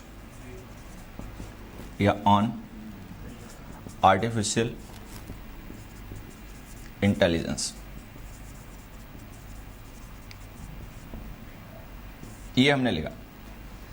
तो अब देखो हमें पता है कि कोई टॉपिक है, ठीक है, कोई सब्जेक्ट है, उसको हमें रेफर करने के लिए हमारे पास दो प्रिपरेशन होती हैं, एक तो होती है अबाउट, एक होती है ऑन, ठीक है। अब होता क्या इनमें, ये दोनों सही है, मतलब इनमें से गलत कुछ नहीं है, बस डिफरेंस ये होता है कि ऑन जो होती है वो स्पेसिफिक मतलब बना देती है टॉपिक को, कि अगर हम ये कह दें they wrote a book on artificial intelligence, तो ऑन आर्टिफिशियल इंटेलिजेंस का मतलब कि एक्सक्लूसिव जो टॉपिक डील किया गया उस बुक में वो आर्टिफिशियल इंटेलिजेंस ही था। अगर हम अबाउट लिख दें तो अबाउट का मतलब होता है around, not complete, not exact, but somewhat. सबको पता है कि अबाउट प्रिपरेशन अप्रॉक्सीमेशन के लिए यूज होती है, ठीक है। जैसे कि हमने कहा इसी को लिख देता हूं, मान लो ही रोट 50 बुक्स। तो अगर हम ये लिख दें ही रोट 50 बुक्स, तो ये तो डन हो गया कि उसने 50 बुक्स लिखी, एग्जैक्ट नंबर है। लेकिन अगर ये एग्जैक्ट नंबर ना हो और इसको हमें डाइल्यूट करना हो, इसके मीनिंग को वीक करना हो, इसके मीनिंग को, लिख दो अबाउट। अब जो 50 था वो स्पेसिफिक था, स्पेसिफिक नंबर था, डेफिनेट नंबर था कि ही रोट 50 बुक्स का मतलब नॉट 49, नॉट 51, ना 49 ना 51। लेकिन अबाउट लिख दिया, अबाउट का मतलब ये 49 भी हो सकता है, 51 भी हो सकता है, ठीक है। सो अबाउट क्या करता है, मीनिंग को वीक कर देता है। इससे ये पता चल जाता है कि जो हम कह रहे हैं ना, that is not something exact, that deals with it, वो उसी के आसपास है लेकिन एग्जैक्ट वो नहीं है। तो अगर मैं लिख दूं he wrote a book about artificial intelligence, ठीक है, तो इसका मतलब वो जो बुक है वो आर्टिफिशियल इंटेलिजेंस को डील करते हैं। लेकिन ऐसा नहीं है कि वो एक्सक्लूसिवली केवल उसी को लेकर हो, किसी कहानी के थ्रू उसको डील किया जा रहा है आर्टिफिशियल इंटेलिजेंस को उसमें, ठीक है, किसी और चीज के थ्रू एक्सप्रेस किया जा रहा है। लेकिन हम ऑन लिख रहे हैं तो इसका मतलब हमने स्पेसिफाई कर दिया, ठीक है, एंड नथिंग एल्स, ठीक। तो ऑन हम यूज करते हैं तब जब कोई स्पेसिफिक टॉपिक हो, एक्सक्लूसिव टॉपिक हो। लेकिन अगर वो टॉपिक एक्सक्लूसिव नहीं है, मतलब उसके आसपास की बातें हो रही हैं, तो अबाउट लिख दो। ये यहाँ से समझ जाओगे आराम से, ठीक है। ये सबको समझ में आ जाता है कि ही रोट 50 बुक्स का और ही रोट अबाउट 50 बुक्स का मीनिंग क्या होता है। तो इन दोनों के मीनिंग में जो डिफरेंस है वही मीनिंग यहाँ पर होगा जब अबाउट और ऑन लिखोगे। तो ऑन प्रिपोजिशन को हम यूज कर लेते हैं तब भी जब हमें किसी टॉपिक को, किसी मैटर को, सब्जेक्ट को इंट्रोड्यूस करना, ठीक है। तो जो इंसिस्ट वर्ब होती है ना, इंसिस्ट का मतलब सभी को पता है कि इंसिस्ट का मतलब क्या होता है। इंसिस्ट का मतलब होता है किसी बात को स्ट्रेस करना, ठीक है, स्पेसिफिकली उस पर मतलब प्रेशर देना, ठीक। तो जो इंसिस्ट वर्ब होती है इसके साथ हम प्रिपोजिशन इसीलिए ऑन लिखते हैं क्योंकि इसके बाद लिखा गया जो भी ऑब्जेक्ट होता है ना वो एक टॉपिक होता है इंसिस्टेंस का, कि इंसिस्ट किया किस बात को उन्होंने। बुक लिखी तो किस बात पे लिख दिया, आर्टिफिशियल इंटेलिजेंस पे, तो उन्होंने इंसिस्ट किया तो किस बात को किया। तो इंसिस्ट के बाद में प्रिपरेशन ऑन आती है क्योंकि उसका जो भी हम लिख रहे होते हैं जिसको हम इंसिस्ट कर रहे होते हैं वो एक्चुअल में एक टॉपिक होता है, ठीक है, या सब्जेक्ट होता है या मैटर होता है। तो ऑन लिखोगे, ऑन लिखोगे तो जो इन्फिनिटिव है ना हमारा टू मीट, ये जेरेंड बन जाएगा। किसी भी प्रिपोजिशन के बाद में अगर किसी वर्ब को उसका ऑब्जेक्ट बना के लिखोगे तो वो वर्ब हमेशा जेरेंड फॉर्म में लिखी जाएगी। जेरेंड वर्ब की एनजी फॉर्म होती है, नाउन का काम करती है, पिछले वीडियोज में डिस्कस कर रखी है बात, ठीक है। चलो यहाँ पे आ जाते हैं। यहाँ पे मैटर ऑब्जेक्ट तो पहले लिख रखा है, बस प्रिपोजिशन गलत है, पॉइंट की प्रिपोजिशन होती है, हमें टॉपिक इंट्रोड्यूस करना है, ऑन लिख दो। तो अगर ये बातें तुम्हें समझ में आ गई कि ऑन प्रिपोजिशन को हम यूज करते हैं इंसिस्ट वर्ब के साथ में, ठीक। अब आते हैं आगे। मैंने एक सेंटेंस लिखा, they insisted on that he insisted on that he should wait there. Answer me fast whether this statement written on the board is correct or not. ये सेंटेंस जो मैंने लिख दिया जल्दी से मुझे बताओ ये सही है या गलत, क्योंकि जब ये बता दोगे तो फिर एक क्वेश्चन और लिख दूंगा इसी टाइप का। हरि ओम।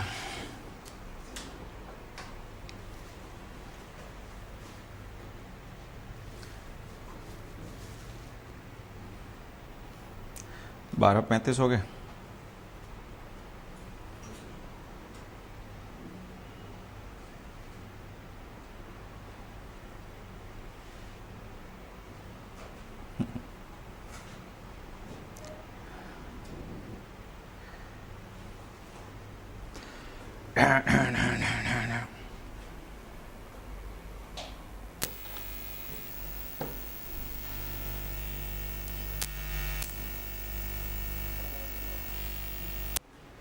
मुझे लग रहा है तुम लोग आंसर सही कर रहे हो, ठीक है। तो एक काम करता हूँ, एक क्वेश्चन फिर और लिख ही देता हूँ। अब एक क्वेश्चन फिर मैं और लिख ही देता हूँ। ऑन का ऑब्जेक्ट नहीं है, ऑब्जेक्ट नहीं है तो ये क्या है, जो ये कह रहा है कि ऑब्जेक्ट नहीं है, तो ये जो हमने नाउन क्लॉज लिखी है क्या है, उल्टे सीधे तर्क। एक एग्जांपल और लिख देता हूँ। They insisted on what they believed, what they believed.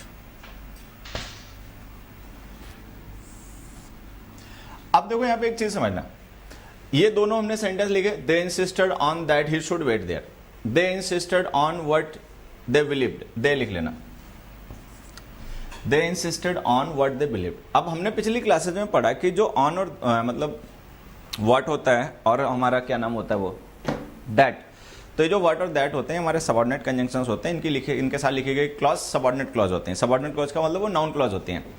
अब अगर वो नाउन क्लॉज होते हैं तो हमें पता है कि प्रीपोजिशन का ऑब्जेक्ट नाउन या प्रोनाउन नहीं होते हैं, ठीक है। तो अगर नाउन या प्रोनाउन ही प्रीपोजिशन के ऑब्जेक्ट होते हैं तो फिर हम क्या काम करते हैं कि प्रीपोजिशन का ऑब्जेक्ट किसी नाउन या प्रोनाउन वर्ड के बजाय क्लॉज को लिख देते हैं। तो हमने यहाँ पे क्या किया, एक नाउन क्लॉज लिखी that he should wait there, और एक यहाँ पे लिखी व्हाट दे बिलीव्ड। अब ये दोनों हमारी नाउन क्लॉज हैं, ऑन प्रीपोजिशन का ऑब्जेक्ट है। हमें ये पता करना है कि ये दोनों सही हैं, दोनों गलत हैं। एक काम करो, तुम लोग अपने आंसर में जो रॉन्ग है ना तुम्हारे अकॉर्डिंग उसको केवल मेंशन करो। अगर तुम्हें लगता है कि सेकंड सेंटेंस गलत है तो केवल 2 मेंशन करना, अगर लगता है 3 गलत है और 2 सही है तो केवल 3 मेंशन करना, लगता है दोनों ही गलत हैं तो 2 और 3 दोनों मेंशन कर देना। एक बार कमेंट फास्ट।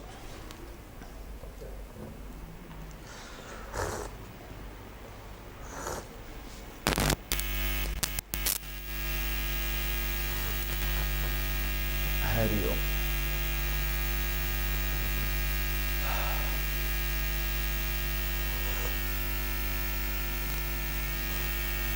सर ये चैन से पढ़ाने की फीलिंग यहाँ पे कुछ और होती है, हाँ।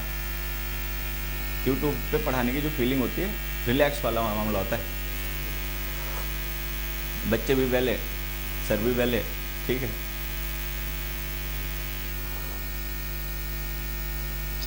आंसर किया इन लोगों ने, क्या कर रहे हैं? 2 रॉन्ग है, अच्छा 2, अच्छा हाँ वो पहले वाला, ठीक।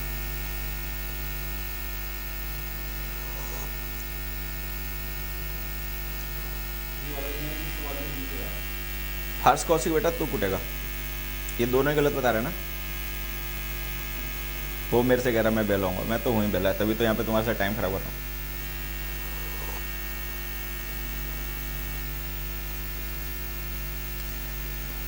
बच्चा आएगा भी सीखने और ये मानेगा नहीं वो सीखने आया, हाँ वो मेरा भी गुरु बनने लग जाएगा यहीं पे, पागल कहीं पे।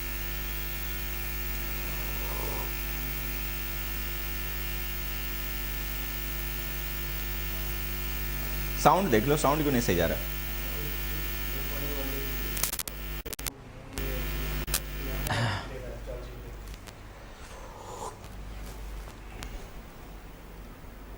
देखो आ जाओ, चलो शुरू करते हैं।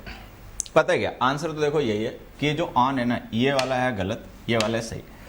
वजह क्या है कि वो वाला सही हो गया, ये वाला गलत हो गया। जब दोनों ही नाउन क्लॉज हैं तो अगर ये नाउन क्लॉज ऑब्जेक्ट बन सकती है तो वो भी बन जाए, ठीक है। अगर तुम्हें अब तक ध्यान रह गया, ठीक है, क्योंकि हम क्या करते हैं ना, हम इंग्लिश इस तरीके से नहीं पढ़ते। हम इंग्लिश कैसे पढ़ते हैं कि हमने कल क्या पढ़ा था, कल क्या पढ़ेंगे उसकी हमें कोई ज़रूरत नहीं है ना। हमने जो कल पढ़ा था उसकी भी चिंता नहीं करनी, हमें कल क्या पढ़ना है उसकी भी आज चिंता नहीं करनी।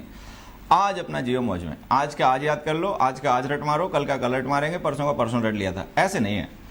मैं जो यहाँ पे डील करता हूँ, मेरी कोशिश होती है कि अगर मैंने पहली क्लास में कोई बात की है, ठीक है, और मैं 4 महीने बाद जब सिलेबस खत्म करूँगा तो वो जो पहले दिन वाला और लास्ट दिन वाला वो सब आपस में इंटर रिलेटेड है, ठीक है, वो सारे इंटर रिलेटेड है। मैं किसी भी चीज़ को यूज़ करूँगा किसी भी बात को समझाने के लिए, तो तैयार हर एक चीज़ रहनी है। ऐसा नहीं कि हमने पिछली क्लास में कुछ डिस्कस किया वो बात तुम भूल जाओ, ठीक है, क्योंकि इस सीखना यही है। देखो वो तो सीखना विखना नहीं है, तुम भी जानते हो सारे, ठीक है, वो केवल याद करना है, ठीक है, सीखना यही है।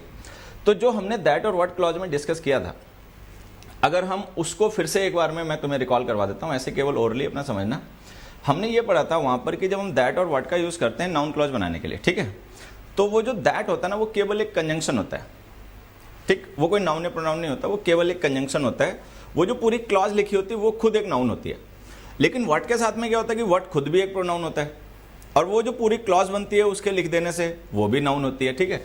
तो यहाँ पे हम ऐसे कह सकते हैं कि यहाँ पे हमारे पास दो ऐसे स्ट्रक्चर्स हैं जिनको हम ऑब्जेक्ट के तरीके से प्रूव कर सकते हैं। एक है ये व्हाट, ठीक है, और एक है ये पूरी क्लॉज,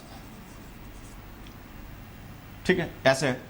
अच्छा, यहां पे हमारे पास एक सिंगल ऑब्जेक्ट ही है, दैट तो हो नहीं सकता क्योंकि दैट तो कंजंक्शन है, कंजंक्शन तो ऑब्जेक्ट नहीं बनते, ऑब्जेक्ट बनते नाउन या प्रोनाउन। अब व्हाट प्रोनाउन है वो ऑब्जेक्ट बन सकता है, ठीक है। अच्छा, ये केवल यहां पे एक ही ऑब्जेक्ट है हमारे पास ये।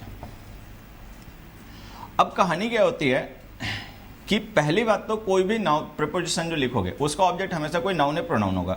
दैट जो है ना तो ये नाउन है ना ही ये प्रोनाउन है, तो ये ऑब्जेक्ट ऑन का बन नहीं सकता, ठीक है। अच्छा, दैट के बाद लिखेगा अगर ही को हम मान लें ऑब्जेक्ट, तो उसको भी मान नहीं पाओगे। उसको इसलिए नहीं मान पाओगे क्योंकि ही जो एक तो नॉमिनेटिव केस में है, सब्जेक्ट है, वो ऑब्जेक्ट बनेगा नहीं। और दूसरा बात, अगर हम इसको मान लो हिम लिख भी दें तो फिर वो आगे वाला सारा गड़बड़ कर लोगे, क्योंकि अगर हिम इसका ऑब्जेक्ट बन गया तो ये जो शुड वेट देयर प्रेडिकेट है इसका सब्जेक्ट अपना गायब हो जाएगा। तो कुल मिला के ऑप्शन ये है कि ऑन हटा लो, ठीक है, क्योंकि ऑन अगर यूज भी कर लोगे तो यहाँ पे जस्ट ये नहीं हो रहा। अच्छा, यहाँ पे फिर क्यों सही हो रहा है? यहाँ पे इसलिए सही हो रहा है क्योंकि ऑन प्रीपोजिशन का ऑब्जेक्ट अपना ऑब्जेक्ट है व्हाट प्रोनाउन हो गया। व्हाट प्रोनाउन होता है, दैट कंजंक्शन होता है, सीधी सी बात है। तो अगर हम देखो, जो मैं समझाना चाह रहा हूँ वो ये है कि जैसे हम बुक्स वगैरह में पढ़ते हैं या कहीं पर लिखा होता है कि दैट क्लॉज के साथ में प्रीपोजिशन नहीं आएगी, ठीक है, या दैट के साथ में प्रीपोजिशन नहीं आएगी। ये बात आधी सही है आधी गलत है। ये बात तब गलत हो जाती है, मतलब तब सही हो जाती है जब वो दैट क्लॉज नाउन हो, ठीक है। अब देखो, एक मैं एग्जांपल लिखता हूं, उसमें दैट के साथ ऑन सही हो जाएगा तुम्हारा।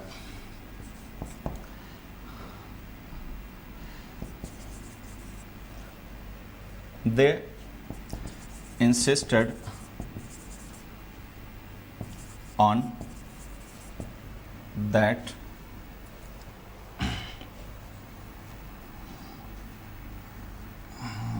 ऑब्जेक्ट लिखना पड़ेगा।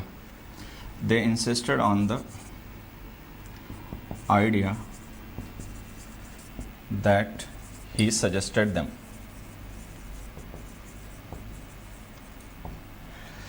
अब जैसे देखो, यहां पर हमने ये लिखा, ठीक है,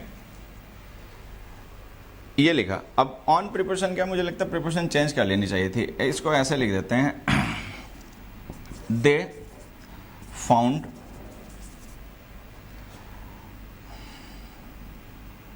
the house in that he would live। यहां आ जाओ। अब देखो, ये भी हमारी दैट क्लॉज है, that he should wait there, और ये भी एक दैट क्लॉज है, that he would live there, that he would live, ठीक है। अब ये जो इन है ना हमारा, थोड़े समय के लिए उसको हटाना है, क्योंकि वहां पे ना हमें वर्ब हमेशा ट्रांसिटिव जरूरत पड़ेगी। इंसिस्ट और व्हेन ट्रांसिटिव होती है, तो इसलिए ये जो हम डिस्कस करना चाह रहे हैं वो यहाँ पे काम नहीं करेगा, यहाँ पे करेगा। इंसिस्ट इन ट्रांसिटिव वर्ब होती है। तो हमने लिखा दे found the house in that he would live. अब हमें ये पता करना है इन सही है गलत है। हमें फिर से समझ लो, हमें ये पता करना है कि इन जो हमने लिखा है ये सही है गलत है। एक बार अपने आंसर्स फिर से एक बार कमेंट करो, ठीक है। कमेंट और आंसर्स की जो हमने in that he would live लिखा है ये सही है गलत है।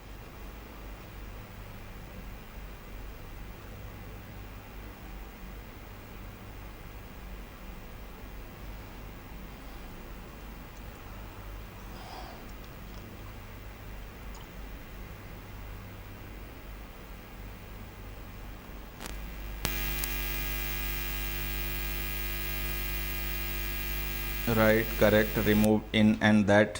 इन भी हटा दें, दैट भी हटा दें।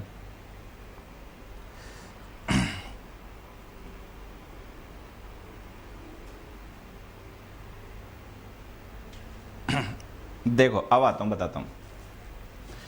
ये जो हमने दैट लिखा है ना, इसका जो इन लिखा, ये इन तो सही है, बस इसकी पोजीशन गलत है। पोजीशन क्यों गलत है ये भी हम समझ जाएंगे, बस इसको मैं थोड़ा सा चेंज कर रहा हूँ सेंटेंस को और ऐसे लिख रहा हूँ, दे फाउंड द हाउस, ठीक है, in which he would live. They found the house in which he would live. जब ऐसे लिखूंगा ना तो मुझे लगता है ज्यादा बच्चे जान पाएंगे कि ऐसा क्यों हो गया, ये सही हो गया। अब देखो यहां पे समझना, ये जो हमारा विच है, ठीक है, ये रिलेटिव प्रोनाउन है, ये इस हाउस के लिए यूज किया गया प्रोनाउन है, इस हाउस को रिलेट कर रहा है, ठीक है। इसी तरीके से दैट भी रिलेटिव प्रोनाउन है, ये भी इस हाउस को रिलेट कर रहा है। अब होता क्या है कि जो दैट द हाउस है, ठीक है, इसको ये रिलेटिव प्रोनाउन विच जो है वो रिलेट कर रहा है बाद वाली वर्ब वुड लिव से। उसी तरीके से जो दैट है ये इस हाउस नाउन को रिलेट कर रहा है इस बाद वाली वर्ब वुड लिव से। तो इस तरीके से अगर हम देखें तो ये जो दैट और विच है ना, ये इस बार में हमारे कंजंक्शन नहीं है, केवल ये हमारे रिलेटिव प्रोनाउन है। रिलेटिव प्रोनाउन कंजंक्शन और प्रोनाउन दोनों का ही काम करते हैं, ठीक है। जबकि ये जो दैट होता है ना, जिसको हम नाउन क्लॉज बनाने के लिए यूज करते हैं, ये केवल एक कंजंक्शन होता है। लेकिन जिस दैट को हम यूज करते हैं एज अ रिलेटिव प्रोनाउन, वो एडजेक्टिव क्लॉज बनाता है, ठीक है। वो किसी नाउन या प्रोनाउन को डिस्क्राइब करने वाली क्लॉज होती है। That he should wait there, ये क्लॉज किसी नाउन या प्रोनाउन को डिस्क्राइब नहीं कर रही, ये एडजेक्टिव नहीं है। लेकिन ये जो हमने लिखा ना दैट ही वुड लिव, ये एक एडजेक्टिव क्लॉज है जो इस हाउस नाउन को डिस्क्राइब कर रही है। अच्छा, अगर तुम्हें पता हो पहले से तो ठीक है, नहीं तो ध्यान देना कि इंग्लिश में जो सबऑर्डिनेट क्लॉज एडजेक्टिव होती हैं वो हमेशा ही रिलेटिव क्लॉजेज होती हैं। इंग्लिश में वो सबऑर्डिनेट क्लॉजेज जो एडजेक्टिव होती हैं वो हमेशा ही रिलेटिव क्लॉजेज होती हैं। रिलेटिव क्लॉजेज जो होती हैं वही एडजेक्टिव होती हैं। अच्छा, रिलेटिव क्लॉजेज जो होती हैं उनका कंजंक्शन हमेशा कोई रिलेटिव प्रोनाउन होता है। रिलेटिव प्रोनाउन दो चार ही होते हैं। हु हो गया, जो कि ऑब्जेक्ट नहीं हो सकता किसी प्रीपोजिशन का, क्योंकि वो सब्जेक्ट होता है। हु है, हुम है, विच है, दैट है। तो ये जो 4 वर्ड्स है ना, हु, मैं देखो यहाँ पे लिख भी देता हूँ, हु, हुम, विच, दैट, ये हमारे जो हु, हुम, विच, दैट है ना, ये हमारे रिलेटिव प्रोनाउंस हैं। अब चूंकि ये रिलेटिव प्रोनाउन है, ठीक, अब इनके साथ जो हम क्लॉज लिखेंगे वो रिलेटिव क्लॉज होगी। रिलेटिव क्लॉज हमेशा सेंटेंस में एडजेक्टिव का काम करती है, लेकिन जब दैट केवल कंजंक्शन होता है, रिलेटिव प्रोनाउन नहीं होता है, ठीक है, तो फिर वो जो क्लॉज बनती है वो नाउन होती है। अब अगर ये पहले से तुम्हें ना पता हो, प्रोनाउन वगैरह में ना पढ़ा हो कि रिलेटिव क्लॉज क्या होती है, रिलेटिव प्रोनाउन क्या होते हैं, कैसे उनका पता चलता है, तो मैं शॉर्ट में एक बार बता देता हूँ। रिलेटिव प्रोनाउन वो वर्ड्स होते हैं जो अपने से पहले लिखे गए नाउन या प्रोनाउन को बाद वाली वर्ब से रिलेट करते हैं। अब जैसे दैट है ना, ये इस हाउस को बाद वाली वर्ब वुड लिव से रिलेट कर रहा है। ये जो विच है वो इस हाउस को बाद वाली वर्ब वुड लिव से रिलेट कर रहा है। तो ये विच और दैट रिलेटिव प्रोनाउन है, लेकिन ये दैट किसी नाउन या प्रोनाउन को रिलेट नहीं कर रहा है, क्योंकि यहाँ कोई नाउन या प्रोनाउन है ही नहीं, तो ये रिलेटिव प्रोनाउन नहीं हुआ, ठीक है। इसके साथ लिखे गए क्लॉज है, इसलिए कंजंक्शन है, रिलेटिव प्रोनाउन नहीं है। अगर एडजेक्टिव होती तो फिर ये रिलेटिव प्रोनाउन होता है। इस दैट के साथ और इस विच के साथ लिखे गए क्लॉज एडजेक्टिव है, तो इसीलिए हमारे रिलेटिव प्रोनाउन है। ये मतलब कुछ तरीके हैं जिनसे हम पहचान लेते हैं कि वर्ड रिलेटिव प्रोनाउन है नहीं है। अब आते हैं अपनी बात पे। ये दैट कंजंक्शन है, प्रीपोजिशन का ऑब्जेक्ट नहीं बन सकता, क्योंकि प्रीपोजिशन का ऑब्जेक्ट हमेशा नाउन या प्रोनाउन होते हैं, ठीक है। अच्छा, ये विच और दैट जो है रिलेटिव प्रोनाउन है। प्रोनाउन जो होता है और नाउन होता है वो दोनों सेम फंक्शन करते हैं, तो अगर किसी वर्ब का या प्रीपोजिशन का ऑब्जेक्ट नाउन बन सकता है तो प्रोनाउन भी बन सकता है। तो ये जो हमने इनको, इन प्रीपोजिशन का जो ऑब्जेक्ट है विच और इस इन प्रीपोजिशन का ऑब्जेक्ट जो है दैट लिखा है, ये सही है, क्योंकि ये रिलेटिव प्रोनाउन है, ये प्रीपोजिशन का ऑब्जेक्ट बन जाएंगे, वो कंजंक्शन था वो नहीं बनेगा। तो अगर हम कहें तो ये वाला सही है और ये वाला सही है, हालांकि ये थोड़ा सा हमें सही करके लिखना है सही वैसे। इसमें क्या होता है, अगर तुम्हें पता हो पहले से, होता पता ही है यार, ये तुम लोग प्रीपोजिशन सीखना चाह रहे हो, मैं वास्तव में प्रीपोजिशन हमेशा लास्ट में पढ़ाता हूँ। लास्ट में इसलिए पढ़ाता हूँ क्योंकि उसको समझाने के लिए जितनी चीज़ें चाहिए होती हैं वो सब पहले कहने के पे डिस्कस हो गई होती हैं। जो दैट हमारा रिलेटिव प्रोनाउन होता है ना,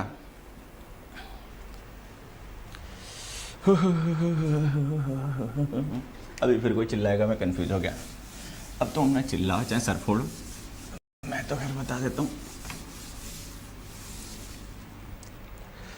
देखो यहाँ पे हम द ओनली पर्सन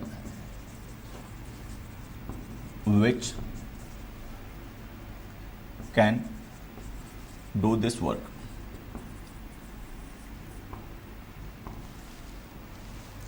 तो यहाँ पे देखो समझो, ये विच भी रिलेटिव प्रोनाउन होता है, दैट भी रिलेटिव प्रोनाउन होता है। अगर तुम्हें पता हो तो दैट को हम यूज करते हैं हमेशा स्ट्रेस करने के लिए, दैट को हमेशा स्ट्रेस करने के लिए यूज करते हैं। एक हमने यहाँ पे और यूट्यूब पे वीडियो डाल रखा है जिसमें हमने सो दैट और सच दैट को डिस्कस किया, सो दैट और सच दैट को डिस्कस किया। जैसे हमने कहा कि he is so wise that he can solve all questions, ठीक है। तो वो जो दैट है ना, वो उसकी वाइज होने की क्वालिटी को स्ट्रेस करने के लिए यूज किया गया, ठीक है। फिर हमने लिखा he is such a nice man that everyone loves him, तो वो जो that everyone loves nice man मतलब उसकी क्वालिटी को स्ट्रेस करने के लिए लिखा गया इस मतलब क्लॉज है। तो जो दैट कंजंक्शन होता है ना, इसका बेसिक काम होता है किसी बात को स्ट्रेस करना, हम इसको स्ट्रेस करने के लिए यूज करते हैं, ठीक है। और अगर तुम्हें सबको पता हो कि द आर्टिकल हमारा होता है, ये भी दैट की ही वीकर फॉर्म होता है। ये जो द आर्टिकल होता है दैट की वीकर फॉर्म होता है, आर्टिकल्स में डिस्कस करते हैं, ठीक है।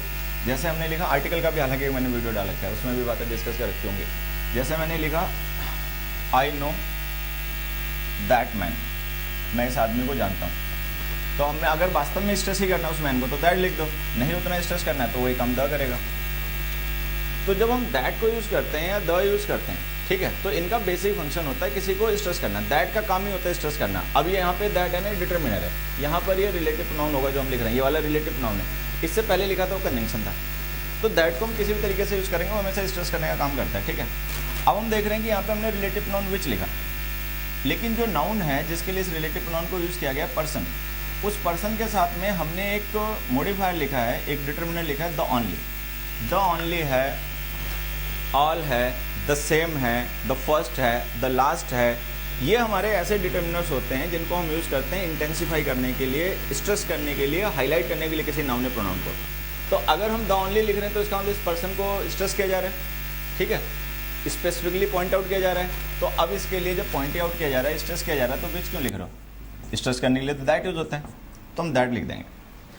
तो यहाँ पे हमें समझना ये कि जो विच और दैट का डिफरेंस होता है वो बस यही होता है कि जब हम किसी ऐसे नाउन को रिलेट करें किसी रिलेटिव प्रोनाउन की मदद से जिसके साथ में कोई इंटेंसिफायर लिखा है, ठीक है, जो उस नाउन को स्ट्रेस कर रहा है, तो जो नाउन को स्ट्रेस किया जा रहा है ना उसका रिलेटिव प्रोनाउन हमेशा दैट लिखा करो। अदरवाइज विच और दैट में कोई भी लिखो। अगर हम यहाँ पे हाउस का दैट लिख रहे हैं और यहाँ पे विच लिख रहे हैं, तो इसका मतलब दैट लिखकर हम हाउस को स्ट्रेस करना चाह रहे हैं। अगर स्ट्रेस करना चाह रहे हो हाउस को और दैट को, तो इन दोनों के बीच में कोई दूसरा वर्ड मत यूज करो, वो स्ट्रेस खत्म कर देगा। तो हम क्या करेंगे, इन हटा के यहाँ ले आएंगे और ये वाला सही है। तो यहाँ पे छोटी सी बात हमें ये ध्यान देनी कि जब हम दैट का यूज करते हैं एज अ रिलेटिव प्रोनाउन, तो वो प्रीपोजिशन का ऑब्जेक्ट हो सकता है, क्योंकि रिलेटिव प्रोनाउन है तो प्रीपोजिशन का ऑब्जेक्ट हो सकता है। लेकिन उसमें ध्यान क्या रखना होता है कि दैट को हमेशा उसके एंटीसीडेंट के क्लोजेस्ट लिखा करो, बीच में रिलेटिव प्रोनाउंस का यूज मतलब प्रीपोजिशंस का यूज मत किया करो। जैसे दैट स्ट्रेस करने के लिए हाउस को यूज हो रहा है ना, तो इसको हाउस के साथ ही लिखो। अगर मान लो किसी प्रीपोजिशन का ऑब्जेक्ट हो तो उस प्रीपोजिशन को फिर सेंटेंस के लास्ट में लिखो। तो अगर हमारा दैट रिलेटिव प्रोनाउन किसी प्रीपोजिशन का ऑब्जेक्ट हो तो हम उस प्रीपोजिशन को रिलेटिव क्लॉज के एंड में जहां पे वो खत्म हो जाती है रिलेटिव क्लॉज, ठीक है। लेकिन अगर कोई दूसरा प्रोनाउन ऐसा हो, मान लो होम हो या विच हो, तो उसके साथ में वो हमारे लिए ऑप्शनल होता है। चाहे तो हम इसे भी ऐसे लिख सकते हैं, दे found the house which he would live in, और चाहे तो अपने ऐसे लिखा रहने दो। लेकिन अगर दैट यूज कर रहे हो तो इसका मतलब स्ट्रेस कर रहे हो, तो अगर स्ट्रेस कर रहे हो तो जिस नाउन को स्ट्रेस करना है दैट बिल्कुल उसके साथ लिखो। बीच में अगर कोई दूसरा वर्ड है तो उसको हटा दो, वहां से प्रीपोजिशन है तो प्रीपोजिशन को भी हटा के रिलेटिव क्लॉज के एंड में लिख दो। तो ये हमने लिख दिया दे found the house that he would live in. तो अब ये जो दैट है ना, ये इन प्रीपोजिशन का ही ऑब्जेक्ट है। इसको हम इन प्रीपोजिशन का ऑब्जेक्ट इसलिए बना सकते हैं क्योंकि ये प्रोनाउन है। उससे पहले जो हमने इंस्टीट्यूट लिखा था उसे इसलिए नहीं बना सकते थे क्योंकि वो दैट जो था वो रिलेटिव प्रोनाउन नहीं था, वो हमारा कंजंक्शन था। वो कंजंक्शन कभी ऑब्जेक्ट वगैरह नहीं बनते किसी वर्ब के या किसी भी प्रीपोजिशन के। चलो तो हमने यहाँ पे कुछ प्रीपोजिशन के यूजेस डिस्कस किए, थोड़ा सा और आगे बढ़ते हैं।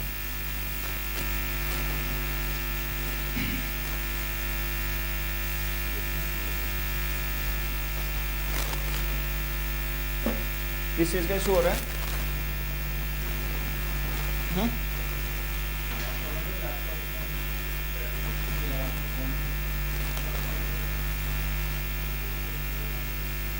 अर्थिंग ले रहा तो दूसरे उसमें लगा, ये पॉइंट सेम में यूज करके देख लो, डिस्कनेक्ट नहीं कर देना कुछ। नीचे वहाँ पे कोई दे रखा हो सॉकेट वगैरह, उसमें यूज कर लो। वहाँ से सर एक एक्सटर्नल मंगा लो ना, उसको कर लो, इसमें कर लो वरुण।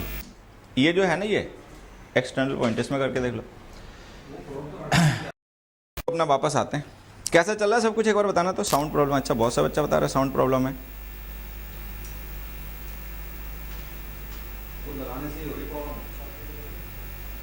क्या करते हो तुम लोग टेक्निकली, मतलब डील करते हो तब भी इस तरीके की चीज़ें पहले से पता होनी चाहिए। अब सही है साउंड? अब चलो सही हो गया।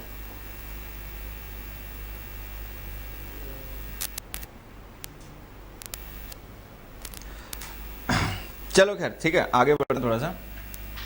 तो हमने यहाँ तक प्रिपरेशन के थोड़े से, देखिए मैं जो अभी तक आपको समझा रहा हूँ ना, ये बस मैं आपका एक एटीट्यूड डेवलप करना चाह रहा हूँ कि प्रिपरेशन को देखना कैसे है और ये आपस में मतलब सेंटेंस कैसे होता है, ठीक है। तो आगे बढ़ते हैं। ये जो हमने 3 देर में डिस्कस कर लिया, देखो इससे हमें और कोई फायदा मिल सकता है कहीं पर? मैंने एक सेंटेंस लिखा, Ram will help you like his father has. अब ये क्वेश्चन है, मैं चाहता हूं कि तुम लोग जल्दी से ये बता दो कि आंसर जो है ये सही है या गलत।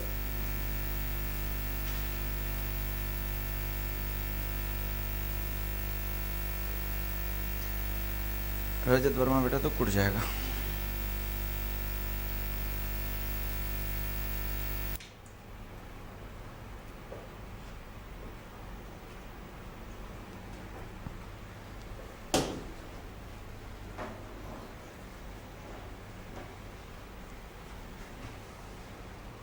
देखो तो एक बार ये जो सेंटेंस लिखा हुआ है इसको ये देखो, सही है गलत है?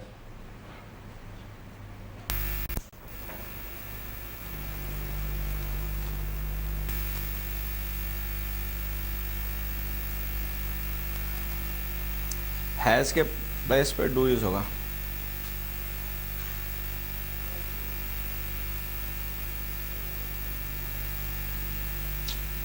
देखो यहाँ पे एक चीज समझना, ये जो लाइक वर्ड हम यूज कर रहे हैं ना हमारा, ये भी प्रिपरेशन होता है। ये जो लाइक वर्ड है ये भी प्रिपरेशन ही होती है, ठीक है। हम इसको यूज करते हैं तब जब हमें सिमिलरिटी शो करनी हो, किन्हीं दो चीज़ों की आपस की सिमिलरिटी शो करनी हो, तब लाइक का यूज किया जाता है, ठीक है। अच्छा, जो मीनिंग लाइक कन्वे करता है वही मीनिंग इंग्लिश में एक वर्ड और भी कन्वे कर देता है जो कि होता है एज। एज भी सिमिलरिटी शो करता है, ठीक है। बस डिफरेंस ये होता है कि एज प्रिपरेशन नहीं होता है, या तो एडवर्ब होता है या कंजंक्शन होता है। हालांकि लाइक वर्ब भी होती है, सिमिलरिटी शो करती है तो प्रिपरेशन होती है, अदरवाइज ये वर्ब भी होती है, ठीक है। लाइक का मतलब पसंद करना। अब देखो ने लिखा है Ram will help you like his father does या हैज। डज लिखना बच्चे को जरूरी नहीं है, डज हम तब लिखेंगे जब हमें लगे कि वो रेगुलर इवेंट है और उसके पिताजी उसकी हमेशा मदद करते हैं, यू की, ठीक है। लेकिन अगर मान लो उसके पिताजी ने एक बार मदद की है और हम कह रहे हैं कि जैसे पिताजी ने मदद की थी वैसे वो भी मदद कर देगा, तो फिर हैज लिखा रहने दो, ठीक है।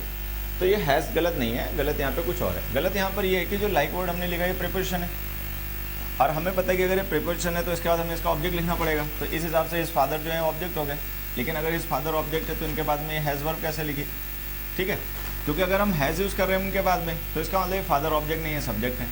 अगर ये सब्जेक्ट है तो प्रिपोजिशन का ऑब्जेक्ट कैसे बन पाएंगे? प्रिपोजिशन का ऑब्जेक्ट तो बन नहीं पाएंगे, तो चूंकि ये प्रिपोजिशन का ऑब्जेक्ट नहीं बन पाएंगे तो सेंटेंस हमारा हो गया गलत, ठीक है। अब इसको सही करने का तरीका क्या है? या तो वो हैज हटाई दो, सीधे ऐसे लिखो Ram will help you like his father, ठीक है। एग्जाम्पल इंट्रोड्यूस करना तो, लेकिन तब मानोगे क्या? अगर हम ऐसे लिख दें Ram will help you like his father, तो इसका मतलब क्या मानोगे? कि राम तुम्हारी उसी तरीके से मदद करेगा जैसे उसके पिताजी करते हैं, या ये मानोगे कि राम तुम्हारी भी मदद कर देगा जैसे वो अपने पिताजी की करता है, ठीक है ना। मीनिंग भी तो डिस्टर्ब हो जाएगा अगर मान लो तुमने वहां से हैज हटा दिया, तो फिर ये मीनिंग तो नहीं कन्वे कर पाओगे। अच्छा, अगर हम हैज लिख कर यूज कर रहे हैं तो इसका मतलब हमें ये मानना पड़ेगा कि जो फादर है वो भी सब्जेक्ट है, राम भी सब्जेक्ट है, यू अकेला ऑब्जेक्ट है। तो इसका मतलब हम ये कह रहे हैं कि राम तुम्हारी मदद कर देगा जैसे उसके पिताजी ने की थी। तो वो जो हमारा मीनिंग है, अगर हम हैज रिमूव कर दें तो वो फिर कॉम्प्रोमाइज हो जाएगा, क्योंकि फिर वो मीनिंग जस्टिफाई नहीं कर पाओगे। तो पता क्या है, कभी भी किसी सेंटेंस को मीनिंग चेंज करके सही नहीं किया जाता। मतलब ये बेसिक टर्म्स है, फंडामेंटल्स हैं, कॉमन सेंस कह लो, कुछ भी कह लो, कि जब भी हम कोई सेंटेंस सही या गलत करते हैं, मतलब गलत क्या करते हैं, सही करते हैं, तो वहाँ पे हमें इस बात का ध्यान रखना चाहिए। साउंड प्रॉब्लम सर अभी तो नहीं आ रही? अभी भी?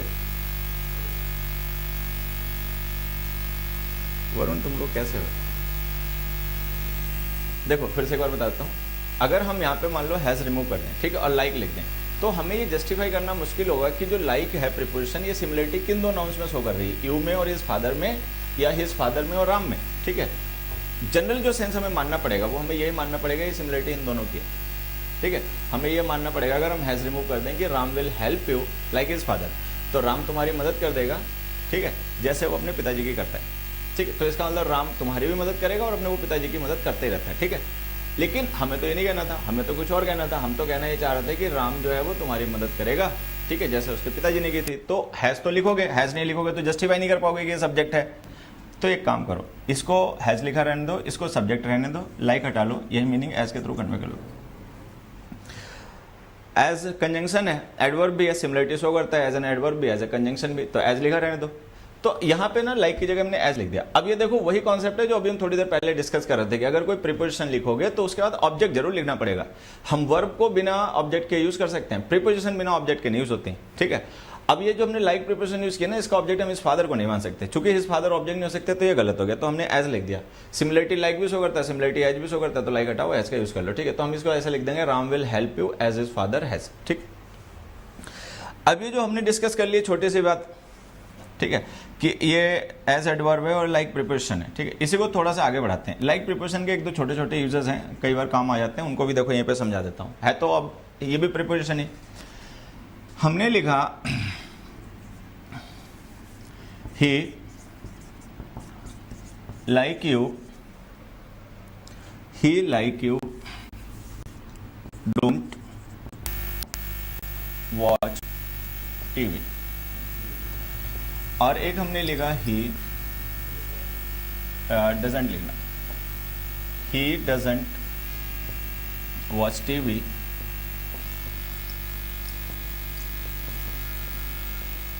Like you.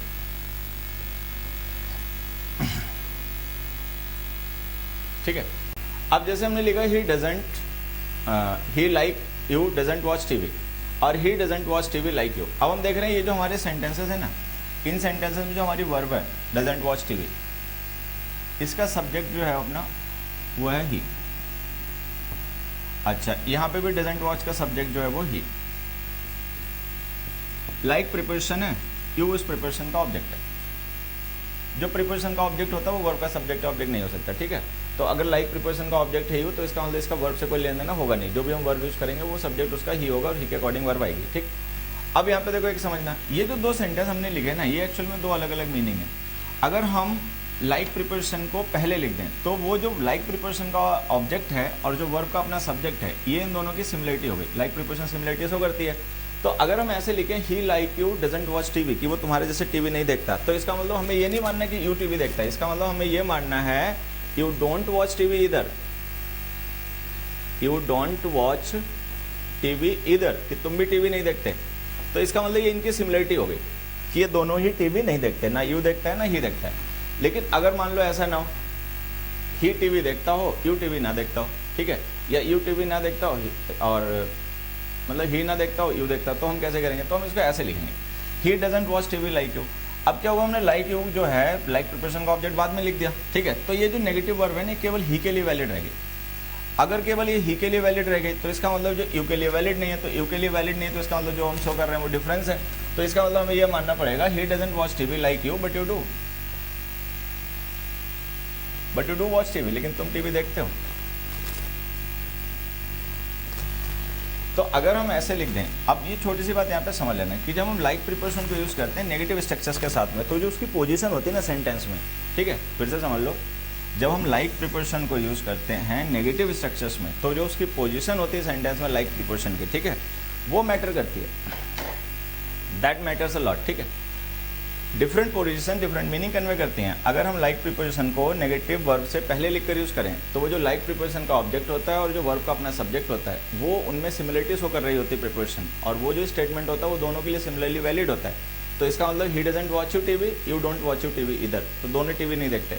लेकिन अगर हमें ऐसा ना करना हो, हमें डिफरेंस शो करना, तो फिर बाद में लिखा करो लाइक प्रीपोजिशन के ऑब्जेक्ट को। जैसे हमने लिखा he doesn't watch TV like you, तो इसका मतलब हो गया बट यू डू, वो टीवी नहीं देखते लेकिन तुम देखते हो। अब यहाँ तो हमें पता है दोनों सिचुएशन पॉसिबल है, दोनों ही सही है, ये भी जस्टिफाइबल है, ये भी जस्टिफाइबल है, ठीक है। लेकिन अगर हम मान लो, ठीक है, थोड़ा सा सिचुएशन क्लियर कर दें, कोई कॉन्टेक्स्ट ऐसा डेवलप करके लिख दें जिससे सिचुएशन क्लियर हो जाएगी हम कहना क्या चाह रहे हैं। जैसे हम लिख दें ही इज मोर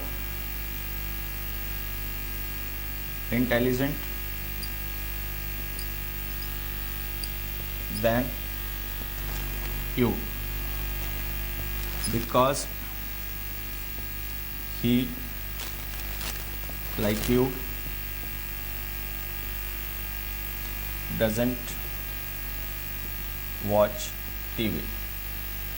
अब देखो हमने लिखा he is more intelligent than you because he like you doesn't watch TV। अब तुम लोग जल्दी से कमेंट करके मुझे ये बता दो कि ये जो सेंटेंस लिखा गया है ये वास्तव में पूरा सेंटेंस सही है या इसमें कुछ गलत हो गया हमसे। he is more intelligent than you because he like you doesn't watch TV।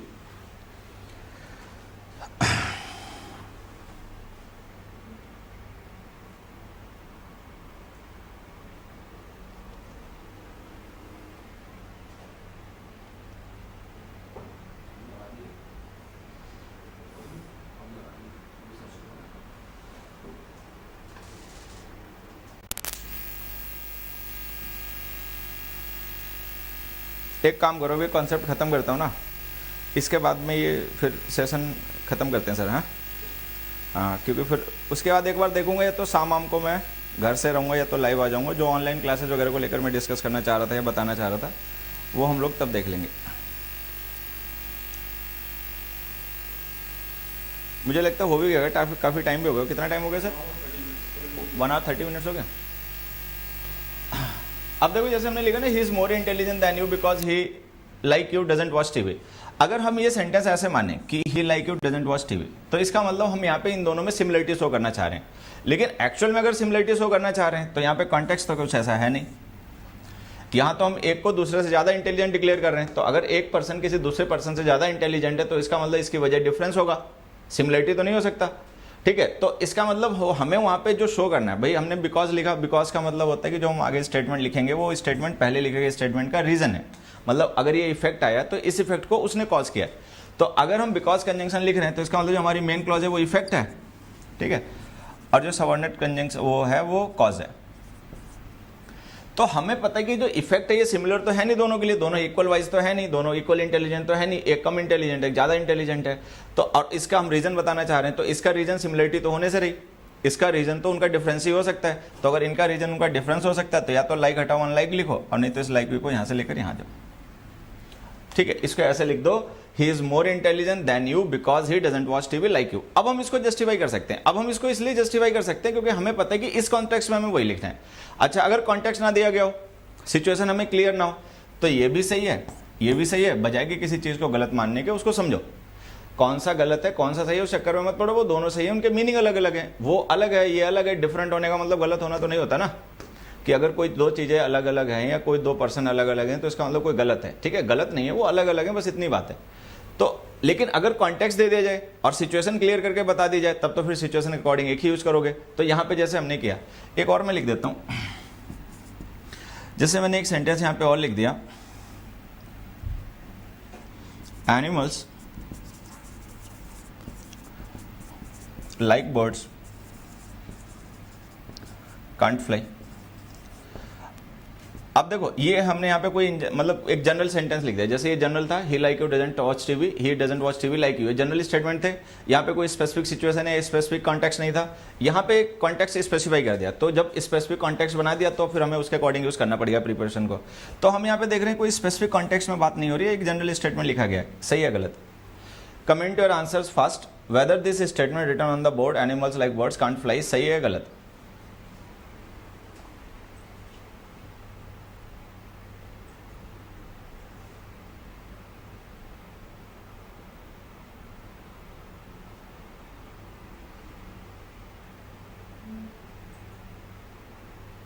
शाम को ऑनलाइन के लिए एक डाल दूंगा। ये 100 रुपये क्या है सर?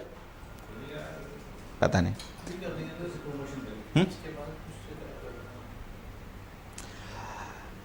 चलो, मुझे लगता है सही बच्चे बता रहे हैं, गलत है ये।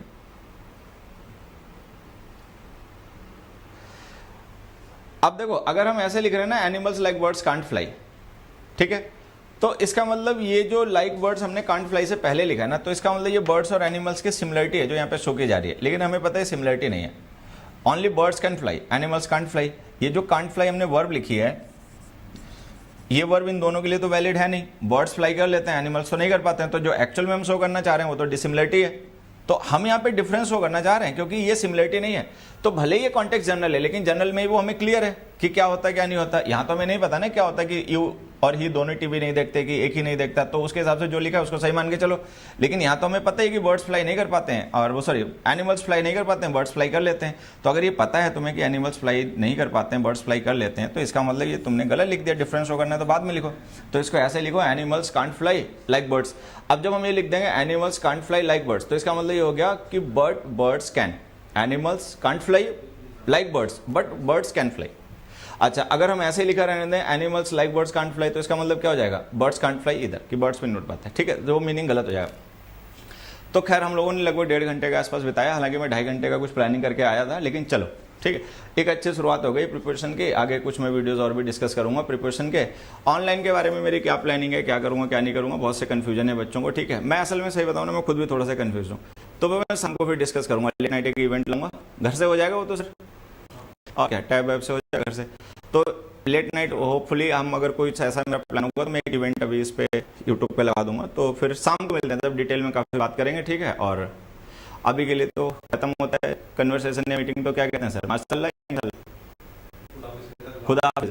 चलो भाई, खुदा हाफिज, राम राम, बाय एवरीबॉडी।